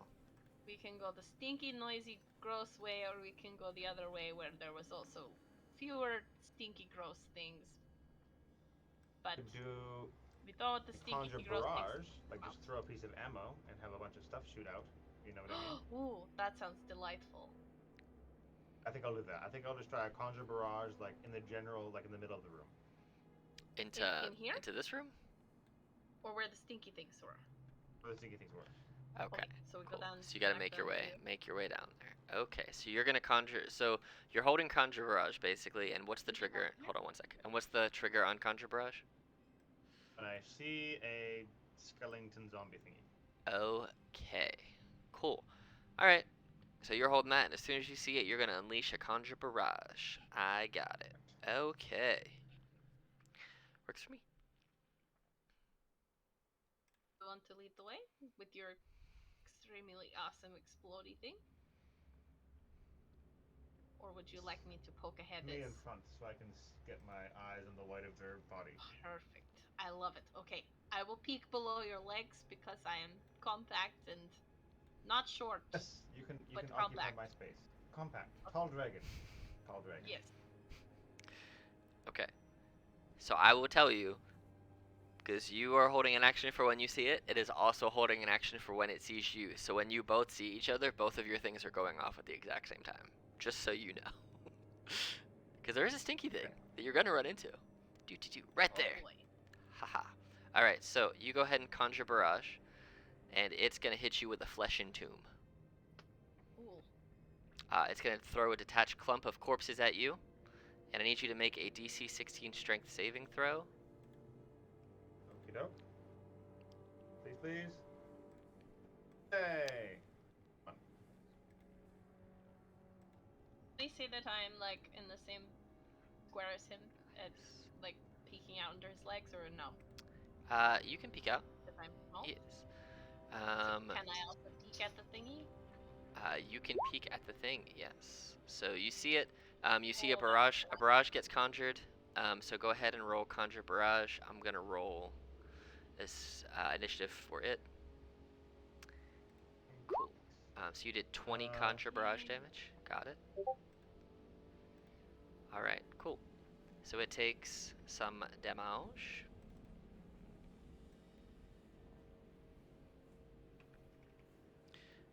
You are not entombed in flesh, which is nice. And then for initiative, what did you roll for initiative? For the last one or a new one? For a new one, 15. Got it. Cool. All right. So. If I'm standing sort of under his legs, do I also get hit with this? No, it is just a creature. I mean, you can Okay. you can get covered in a tomb if you want. That's fine. No, thank you. All right, cool. So we're gonna toss on a little bit of. Let's see what we got going here. Let's give it this one. This battle music on top, because we want it. All right, cool. All right, so Nico, you are first. You see just this corpse just explode all around you as a bunch of arrows land on this giant pile of corpses. Do the arrows seem to be affecting it? Yeah. Okay, cool.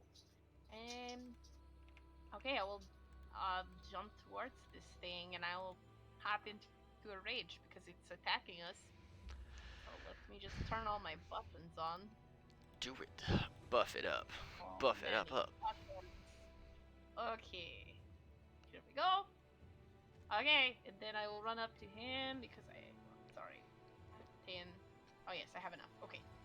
And then I will attack him with my rapier. All right. Bonk. Yes. And bonk. Ooh. So the big friend. divine rage only goes on the first one. So that the divine fury thing, but the rage still goes on. So 48 damage. Got it. Beautiful. Okay, and then I will, hey, for fun, I think that's all I can do. But let me just double check. Its movement slowed by 10 feet, if I remember. From your piercer feet. Oh, perhaps it is. Let me just double check. Oh no, you can just reroll the piercing does. damage. No, I can reroll. Yeah, I'm thinking of slasher. Okay. Yep. No, that's okay. That's my turn for now. All right. Bjork, you see this massive pile of zombie corpses. I do. I think I'm just going to lightning arrow a whole bunch, because why not? All right, do it. Thanks for aiming attack conspiration. La la la la la. Transfer bolt of lightning. So 48. So I make the attack twice. So the attack, so lightning arrow only affects one arrow, but since you have two arrows, you can shoot twice. And whichever, if one of them misses the other one, I think the lightning arrow still hits it. I'm pretty sure that's how 31 that goes. and a. We'll have the lightning on 31. That's a lot of damage. Yes. So the 31 definitely hits. Cool. All right. So what's the total damage on the lightning arrow? Because it has to make a dex save against your lightning, right? Yeah, total 48. All right, and it has to do a dex save. I think so. That seems like it should be the case. Let me go back to the spell description. It's probably gonna fail. I don't know. Is a 17 pass? Pretty good for a guy with a +0. So. Spell save DC is 13, so yes. He does pass. Cool. So lightning arrow it's the bonus action, and then it does 4d8 plus all of the normal. Let's see. The weapon damage was half as much. Yeah, so it does that instead of the hit, and then on the second shot, that's your regular arrow. Got it.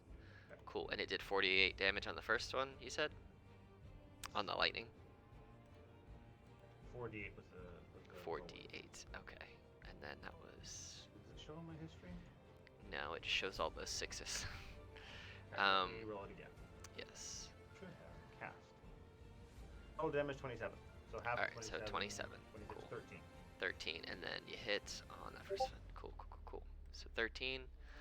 Excellent. And then what was your regular arrow damage for your second shot? Let's do that. I think I did not do that. If you hit with it. Wait, I don't remember. Pushing damage 10. 10. That's the cold of 4 Okay. 14. 14. And I assume you rolled higher than a 12 to hit. Okay. All right. So it is the zombie clot's turn. The zombie is gonna roll a d6 first of all. Hey, it gets its flesh entomb back. So it's gonna do flesh entomb. It's gonna try and flesh entomb you again, Bjork, and then take a couple attacks against Nico. So Bjork, Strength saving throw, right? I need you to do a strength save. Yep. Of DC. 18. What'd you roll? Yeah. 19. Oh yeah, you passed. So another zombie corpse. He just like rips it off of its ribcage and just splats it against the wall behind you, and it just explodes. Moldy, nasty bones and flesh everywhere. But you once again avoid it pretty well. Ha. It's gonna then take 2 slam attacks against you, Nico. Okay. So here's your first slam attack, Nico, and here's your second slam attack. A 21 and a 16. 16 misses, 21 hits. So that is just, I like to round up. So 6 bludgeoning damage as he's just battering you with zombie corpses. So rude. And that is Gross. its turn.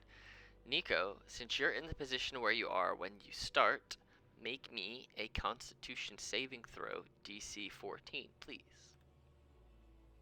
Let's see. Okay. 13. Oh no. So, What was it? 14? it was 14. Oh, So, no.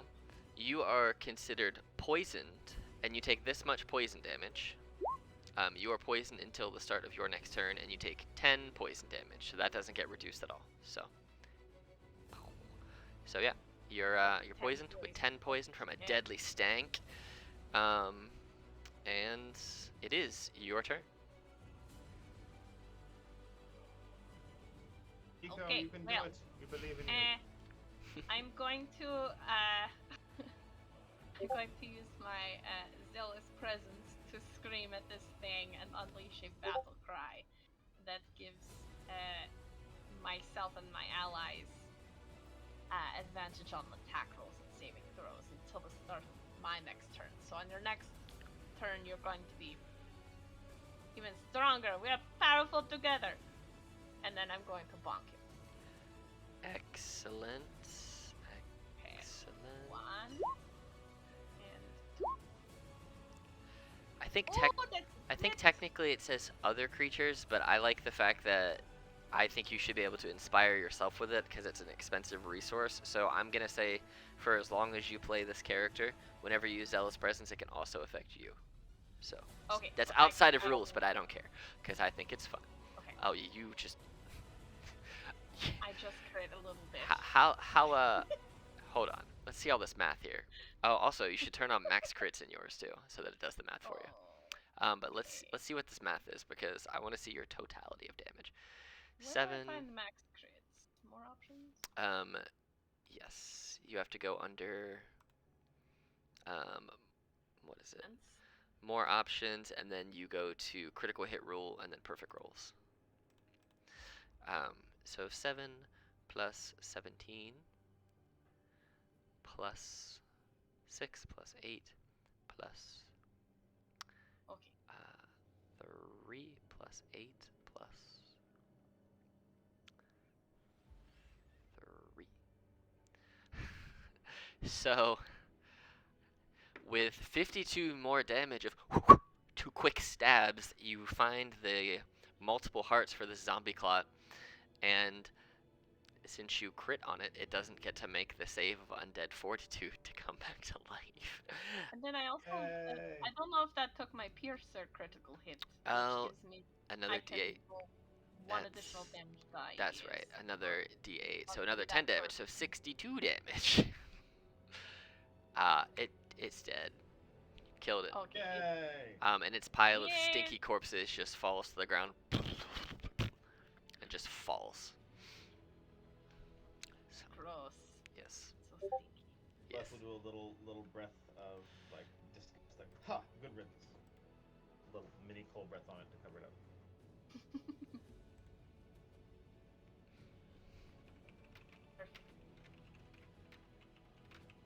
We make such a good team.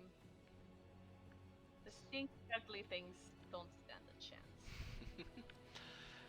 And we can go ahead and we'll go back to this one, this one. There we go. Haha. All right. Would we be able to take a quick break at this point? Is that okay? I was gonna ask that Yeah, as like a well. quick little in real life break. Seems like a good spot. Yeah. Yes. Sure, we can. A bio break, if you will. We can do a bio break. Let's say till 10 after. Does that work?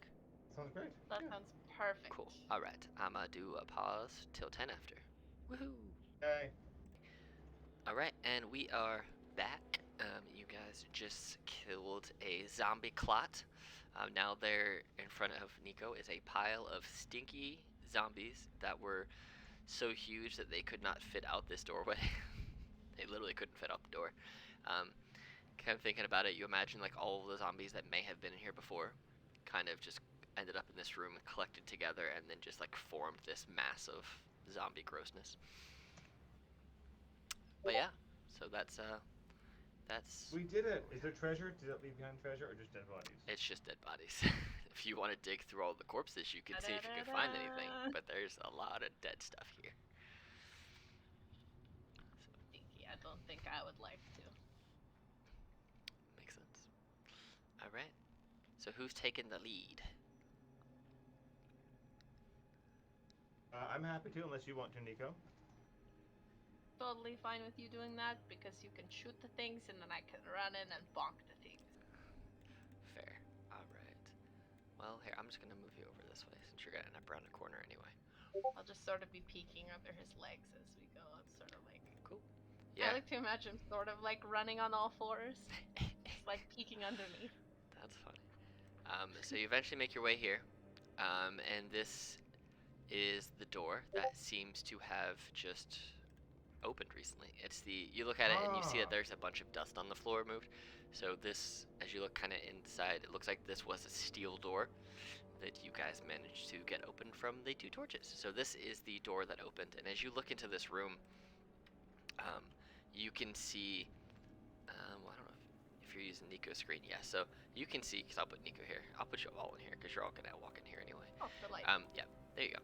You see a bunch of dead bodies on the ground. These ones are not rotted corpses, not like the zombie clot that you just saw. These actually don't look like zombies. These look like dead, but not rotten corpses of humans. Not They a quite human, you fresh? So, compared to the other zombies, they are more fresh, yes. They don't look like they're from like this week or even this month, but they look like they have been preserved somehow.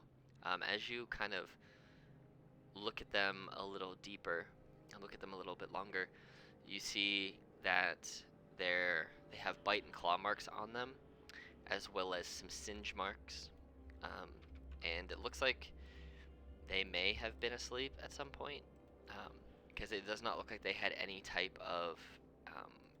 Looks like they did not resist any of these attacks. It doesn't look like any of their fingernails are broken, any of their fingers broken. Anything like that. It doesn't look like there was, like they didn't return combat. It looks like whatever happened, they just kind of died from scratches and claws and fire and stuff like that.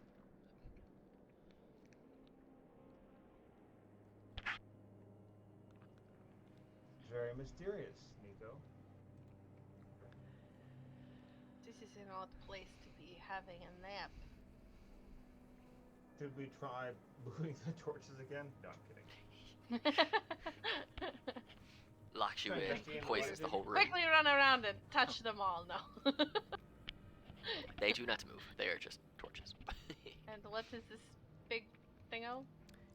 So that is just a statue holding a giant iron bar across the way, and in front of that is an altar with an open book and a blade in front of it. Would you like to try to read Blade the book? and a book. Okay, sure. Let's check out book. Let's get you book. But is the pen mightier than the sword? I think not. As you get up to the altar and begin to read the book, you see that it's primarily in Draconic, so you both can read it. There's not a lot of pictures though. It's mainly just words and inscriptions. I'll And read you it aloud, the chapter titles and things to Nico as needy.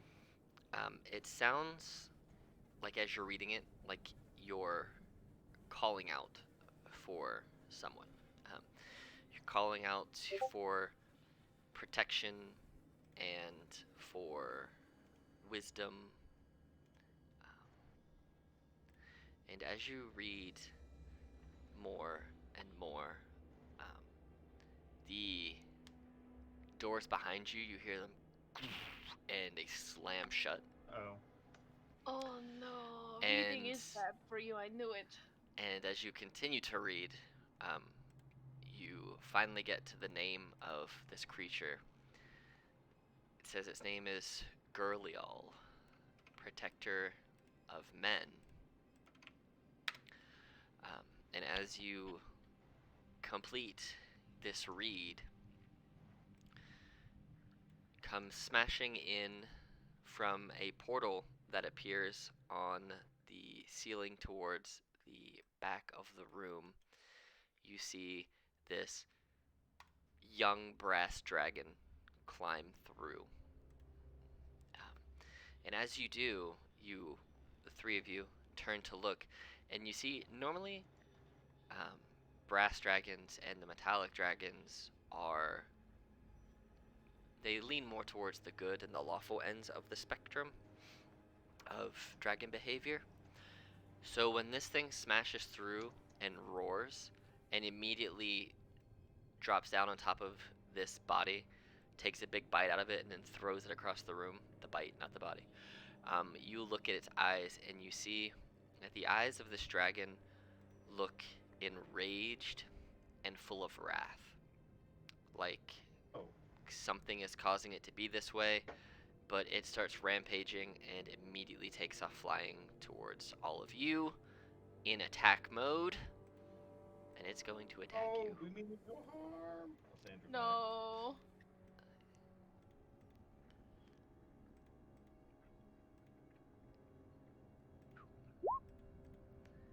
Alright, we need this one. Did you say? This one. Yep. Oh, 8. Alright. And what did you roll for your initiative? An 8. An 8. Okay. Excellent, excellent. Hey, I don't know how to move them around. They're all right there. Cool. Nico. Hey, do the eyes of this statue seem to glow in the same way as the dragon? Can I quickly glance? The eyes of the statue are glowing like an orangey color, but they don't seem to be the same color as the blood red and black filled wrathful eyes of this young brass dragon. Okay. I'm gonna quickly turn to Bjork. Say, do I have to fight this thing? It's kind of my kin, but it looks Same angry. Here. I'd prefer if we can find some way to not. We speak Draconic, I suppose. Any spells that could be like, hi. I have thaumaturgy. How about I could thaumaturgy your voice to be all like, hello, you're and let's not. Okay, let's do that. So I'm basically gonna hold, like, can I just sort of hold my action as, like, waiting for a thaumaturgy, I guess? Or Yeah. can I sure. just grovel in the meantime? Is grovel an action or a bonus action? Oh, it is an action. Grovel, cower, and beg. I can cower to distract him so that he doesn't hurt my friend. Certainly can do that if you want. Sure, I might as well do that as my action, and then I'll just sort of wait for a thaumaturgy. Okay. Do you want to rage? Yeah. As you're begging and raging. Okay. I think I'm just Yeah, begging, I rage, don't that's think fine. I'm raging. Alright, and then go ahead and roll me a persuasion check at advantage to see if it wants to grab the attention to you, and then it'll roll an insight against your advantage persuasion. Nice. Wisdom. Yeah, it's gonna look at you. It's interested now. And it looks at you. Please don't. it like flies in and like slides to a stop about where it is. And you see that it leans back to, and you see it takes a big breath in. And for a second, it looks like it starts to spark around its mouth a little bit. But instead, you both see that its mouth fills with like this purplish gas. And it blows this gas to completely encompass you, Nico. I need a Constitution saving throw, DC 14. So, 18. you start to feel your eyes get. Oh, it didn't show. I'll put it on here. Hold on. You start to feel your eyes get heavy for a second, but then you just shake it off, and you're still just there groveling and begging. And then, seeing as you're not asleep, it kind of turns its eyes over to Bjork. But that's its turn. It tried to hit you with a sleep breath, but it failed. So, all right, Bjork. Okay. How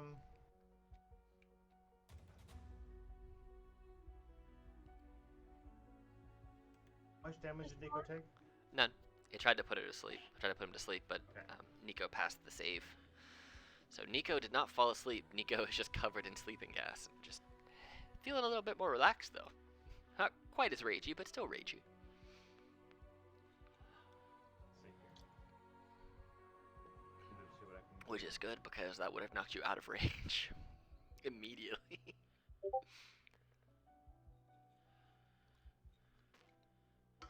I don't have anything that's not really combat-y. No, I'll hop on Joeth. Try to fly it face to face. Just kind of like, you know, get up in his face and like impart our desire to connect rather than fight. Show like, hey, look, dragon, bronze dragon. Now kiss. No. We are kin. We can help. Whatever hurt you have done, I know. Whatever hurt has been done to you, we will try to fix, and I will healing spirit, and try to send healing energy into him. Okay. So I'm gonna just grab a random token that I got here and use it for healing spirit. We'll use. Leap. We could use Gleba. I'm sorry, what? I'm gonna use the train though. Okay. And the train, and it's what, a 20-foot cube? I think. Is that what healing spirit is? Yes, that's correct. Ooh, that's really big. That seems a bit too big. Where's that right? Do I still benefit from this? I mean, you would. I want to check that this is correct, that I did not make it too big.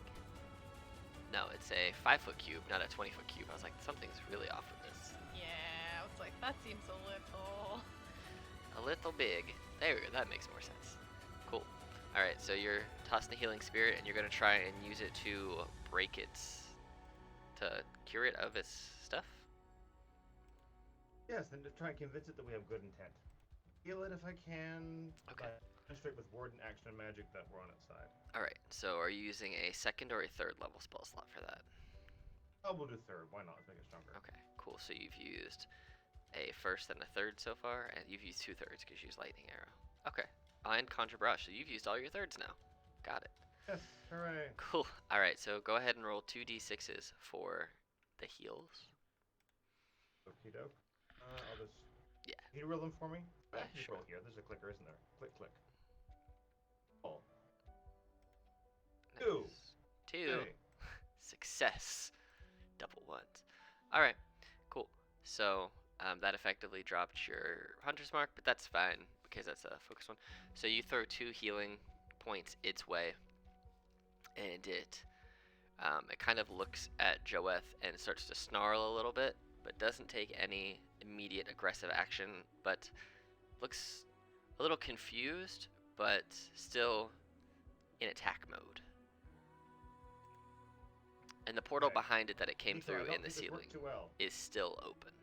So, Oh, so not more dragon. Oh dear, this could be bad. Nico. We shove him back where he came from. You can try, but I don't know. Well, it's only large, and I think you can only shove creatures one size bigger than you, right? Let me see though. I want to see. I have my broom. If You you could do have- somehow you pull do him have with your a broom broom. and a rope, it can carry up to 400 pounds. So can I try to rope him and pull him and attach him to the broom and send the broom through the portal?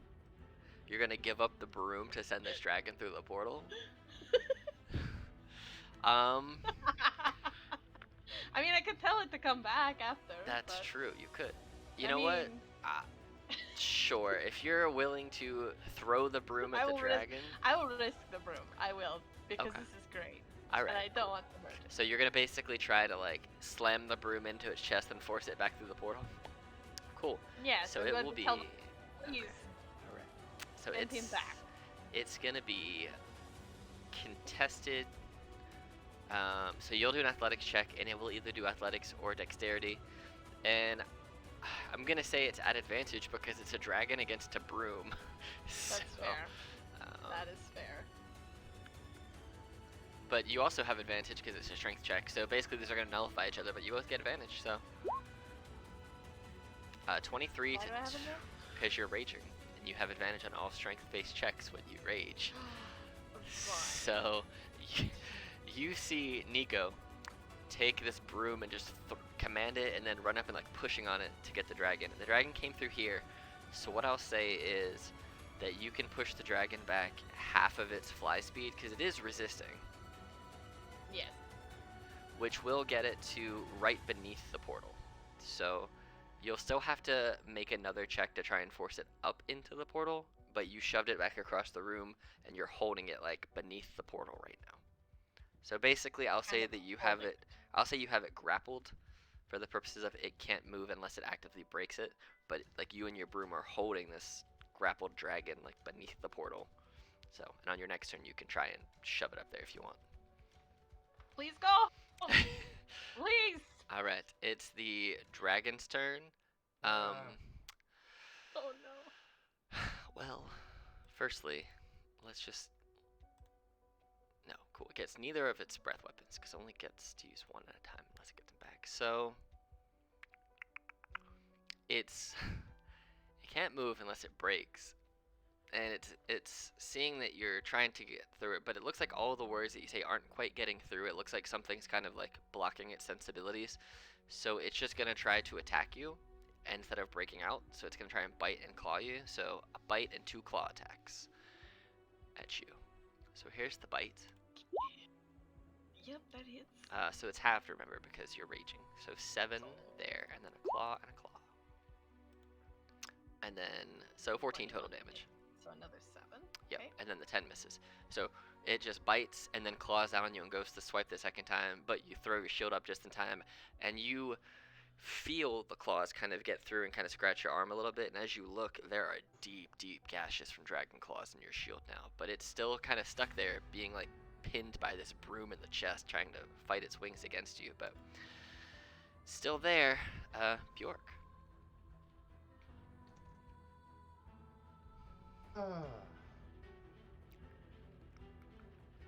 Portal is still open. He's still hostile, just maybe a tiny bit less hostile. He's attacking now because he's being forced backwards, so he still looks the same. Still seems hostile. He's not happy with everything that's happening. So. I would argue that he's quite hostile. He's trying to eat you. You're a snack. Yes.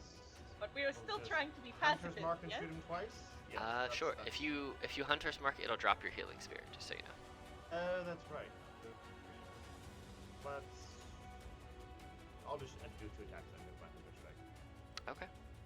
So you're gonna try and do the arrows to put him back. Figure they're- Yeah. So what we can do is, instead of hitting him with the arrows, if you just want to do, I'll say this: if you want to send Joeth in and do 2 shove attacks with Joeth, you could do them at advantage rather than trying to. Since I'm assuming you want to shove him rather than kill him. Correct. Yes. Okay. So yeah, if you want to send your Drake in, I'll say that it can do 2 shove attacks at advantage. They'll be contested, but you can basically use your command and your dragon to try and force this other dragon up, and so you would just roll 2 athletics checks or 2 strength checks with Joeth at advantage against this dragon, and you can Okay. do that for your turn. That way you're not damaging him, but you are like trying to get him shoved That into is the portal. more what I want to do. Thank Okay. you for suggesting it. Cool. Okay. Yep. So just do 2. I think he has a plus. Actions, right? It is under actions. Yes. If you go click on your Drake, And it is. Summon. And yeah. So it's just gonna be plus 3. So yeah, you can just do plus 2 attacks at plus 3 at advantage for both.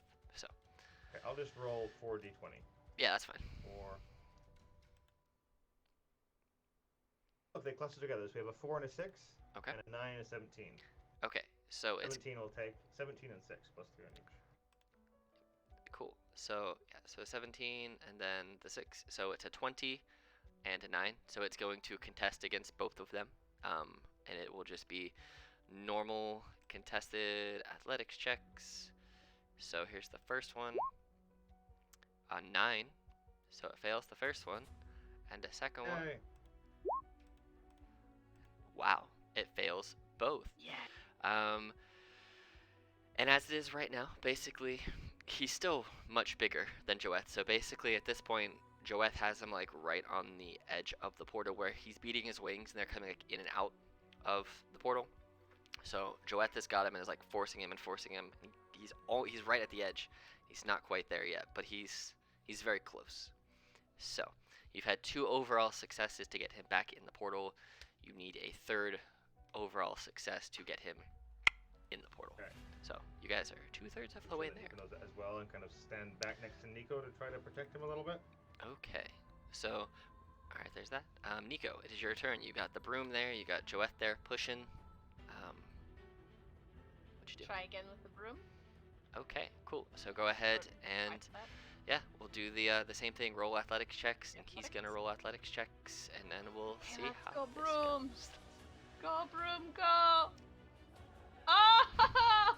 Okay, roll another one, just to see, just to see, because it'll be 2, because you get 2 attacks. Okay, technically, if he gets a natural 20, he'll match it. Whoa! So I do the thing is if you mathematically cannot match it, but you can crit, it will effectively maybe save. We'll see. I don't think he's going to. So here's 2 saves though. 10 and a 7. No, you with Joeth and with the broom, and you just like take your rapier, turn around, and just like baseball bat the back of the broom, and this with the help of the broom and Joeth, this dragon just gets forced back into the portal.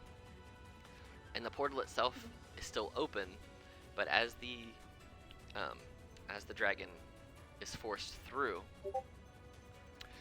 you kind of can take a look in for a quick second, and you see that there is a person kind of commanding a lot of creatures on the other side of this portal. And as you kind of stare for a little bit, he looks down and notices you, and very, very quickly you see him snap his finger and the portal shuts. But go ahead and roll me a perception check with advantage, because you were watching the dragon as he got forced through. Okay. So, 19. alright, Nico, roll me one as well. With advantage or no? Yeah, because you were looking directly up in there. 11. Cool. So, between the 2 of you, you see that the person that is like commanding and controlling everything on the other side of this portal is, you don't see their face, but you do see that they are about mid-height, more than likely male, just in the way that they're carrying themselves, and you hear a vocal pattern that's deeper than what you would expect of a female. So you're kind of, this man seems to be male of some sort. You can't tell if they're human, if they're elven, if they're dragonborn, anything like that. But you do see that their they're wearing red, a lot of red. There's some black accents kind of surrounding their clothing. And as they wave their hand without looking through the portal, as it starts to shut, you both hear a voice in your heads that says, "You won this round. You won't win the next one. Don't believe in yourselves too much. My power has only just begun." And then you hear no more. As the dragon is gone, the portal is closed, and the doors reopen out of the chamber that you came in.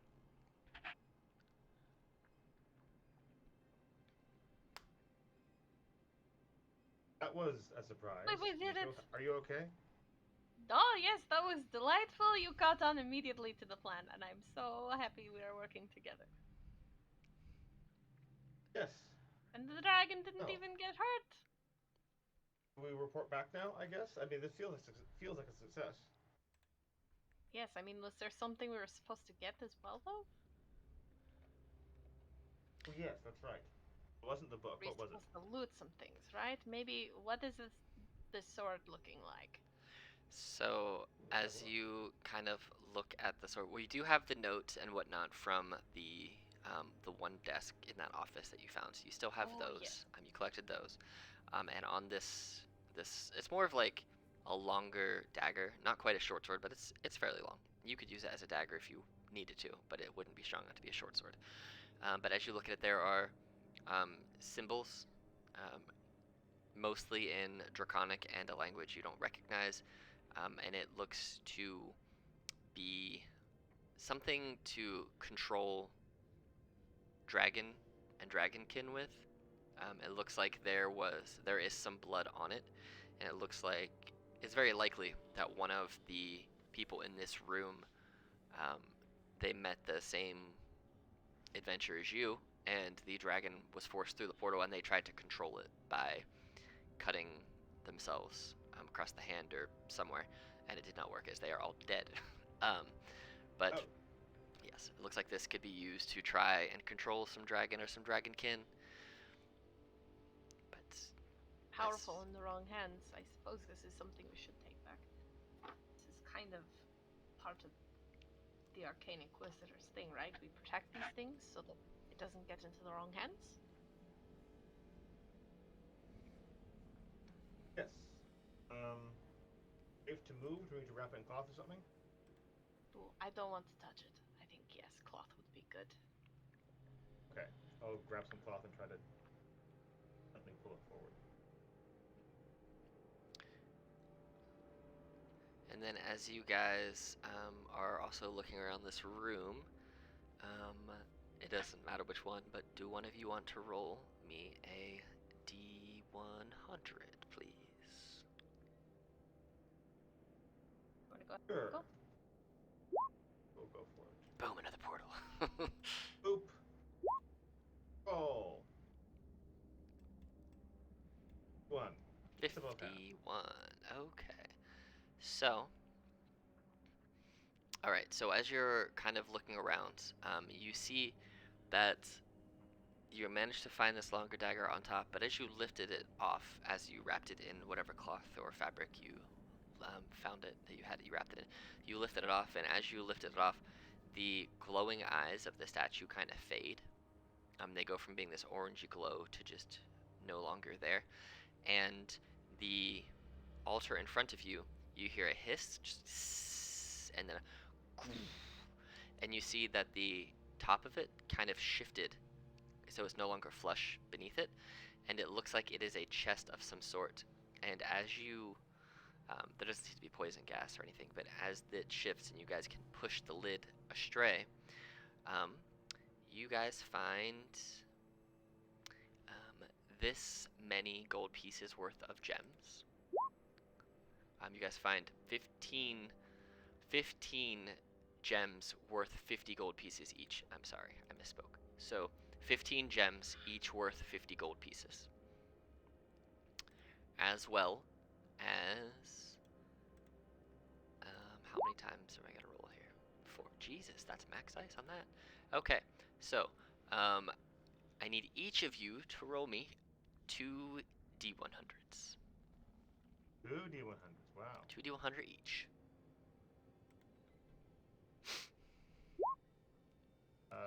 13 and 93. Okay. And then you rolled a 98 and 22. All right, so we'll do the 13.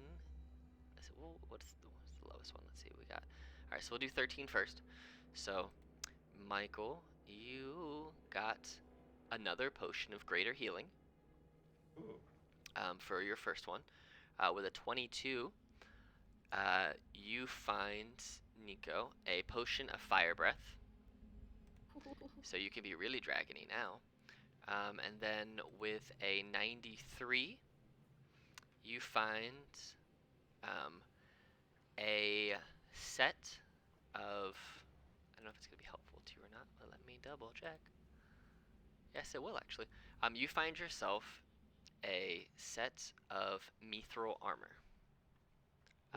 Yep, so medium or heavy, but not hide. So whichever type of medium armor you wish to wear, it is mithril of that sort. And then,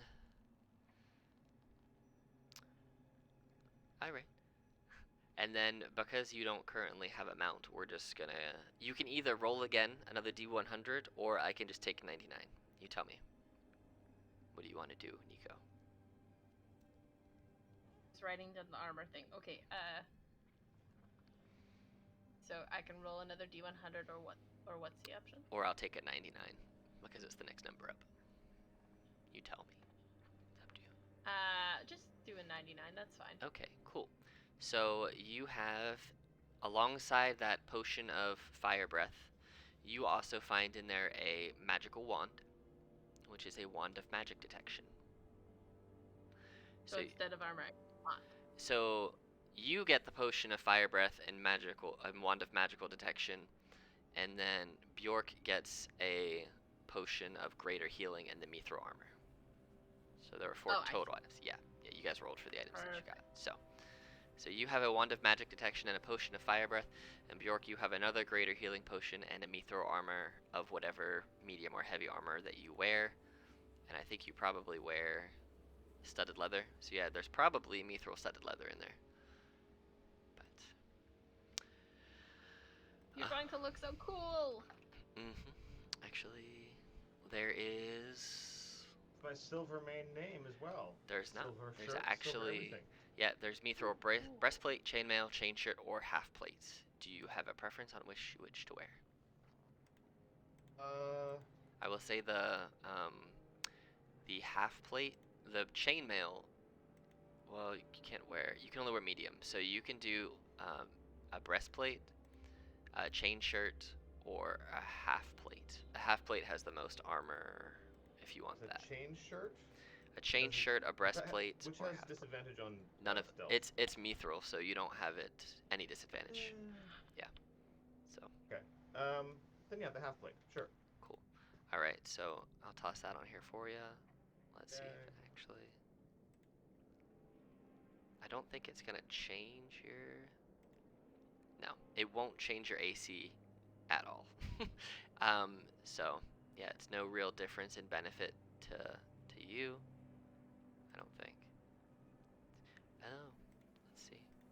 Yep, you have the same exact armor class. So you can either keep your studded leather or you can sell the mithril. It's really up to you, whatever you want to do with it. But you guys get the information that you were sent to find, and you can begin to make your way back towards Moreau.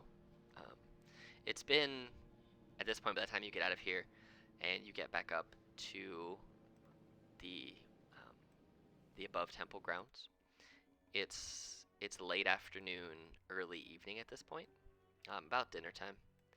So you guys can either go back to your campsite in the mountains, or you can just start heading back towards Moreau, whichever you want. What do you think, Nico? Rush back or go back to our camp and have a rest? I always like the camp. Yeah. Be a nice place to rest and can continue from there. Okay. All right. So you guys make your way back to your previous campsite in the mountains, and as you start to get there, the sky does get a little darker, a little cooler as the evening and the night sets in. It is a relatively clear night. You have overcast clouds now and again, and you have some mountain animals that kind of make their way close to your camp, but never quite getting within arm's reach or anything like that. Just kind of doing their nightly animal rounds. Um, and when we return, you will have benefited from a long rest. But for now, I think that's where we're going to leave it with Nico and Bjork and Joeth camping out for the evening after successfully acquiring what is likely the information they were sent to acquire, not having to slay a young brass dragon who was under the control of someone. So, Yes. next time on Mateia, we'll see where we're at, if we're going to be making our way to join up with our other two compatriots, or if we'll be continuing the adventures of Bjork, Joeth, and Nico. We'll see. But Alex, that was super fun. May, always a pleasure to play with you. Privilege to do a little duo session. BC, that was buds, fun. you know. Yay! But all right, until next time, everybody have a great night, and I'm going to end the recording right now. Bye. Yeah.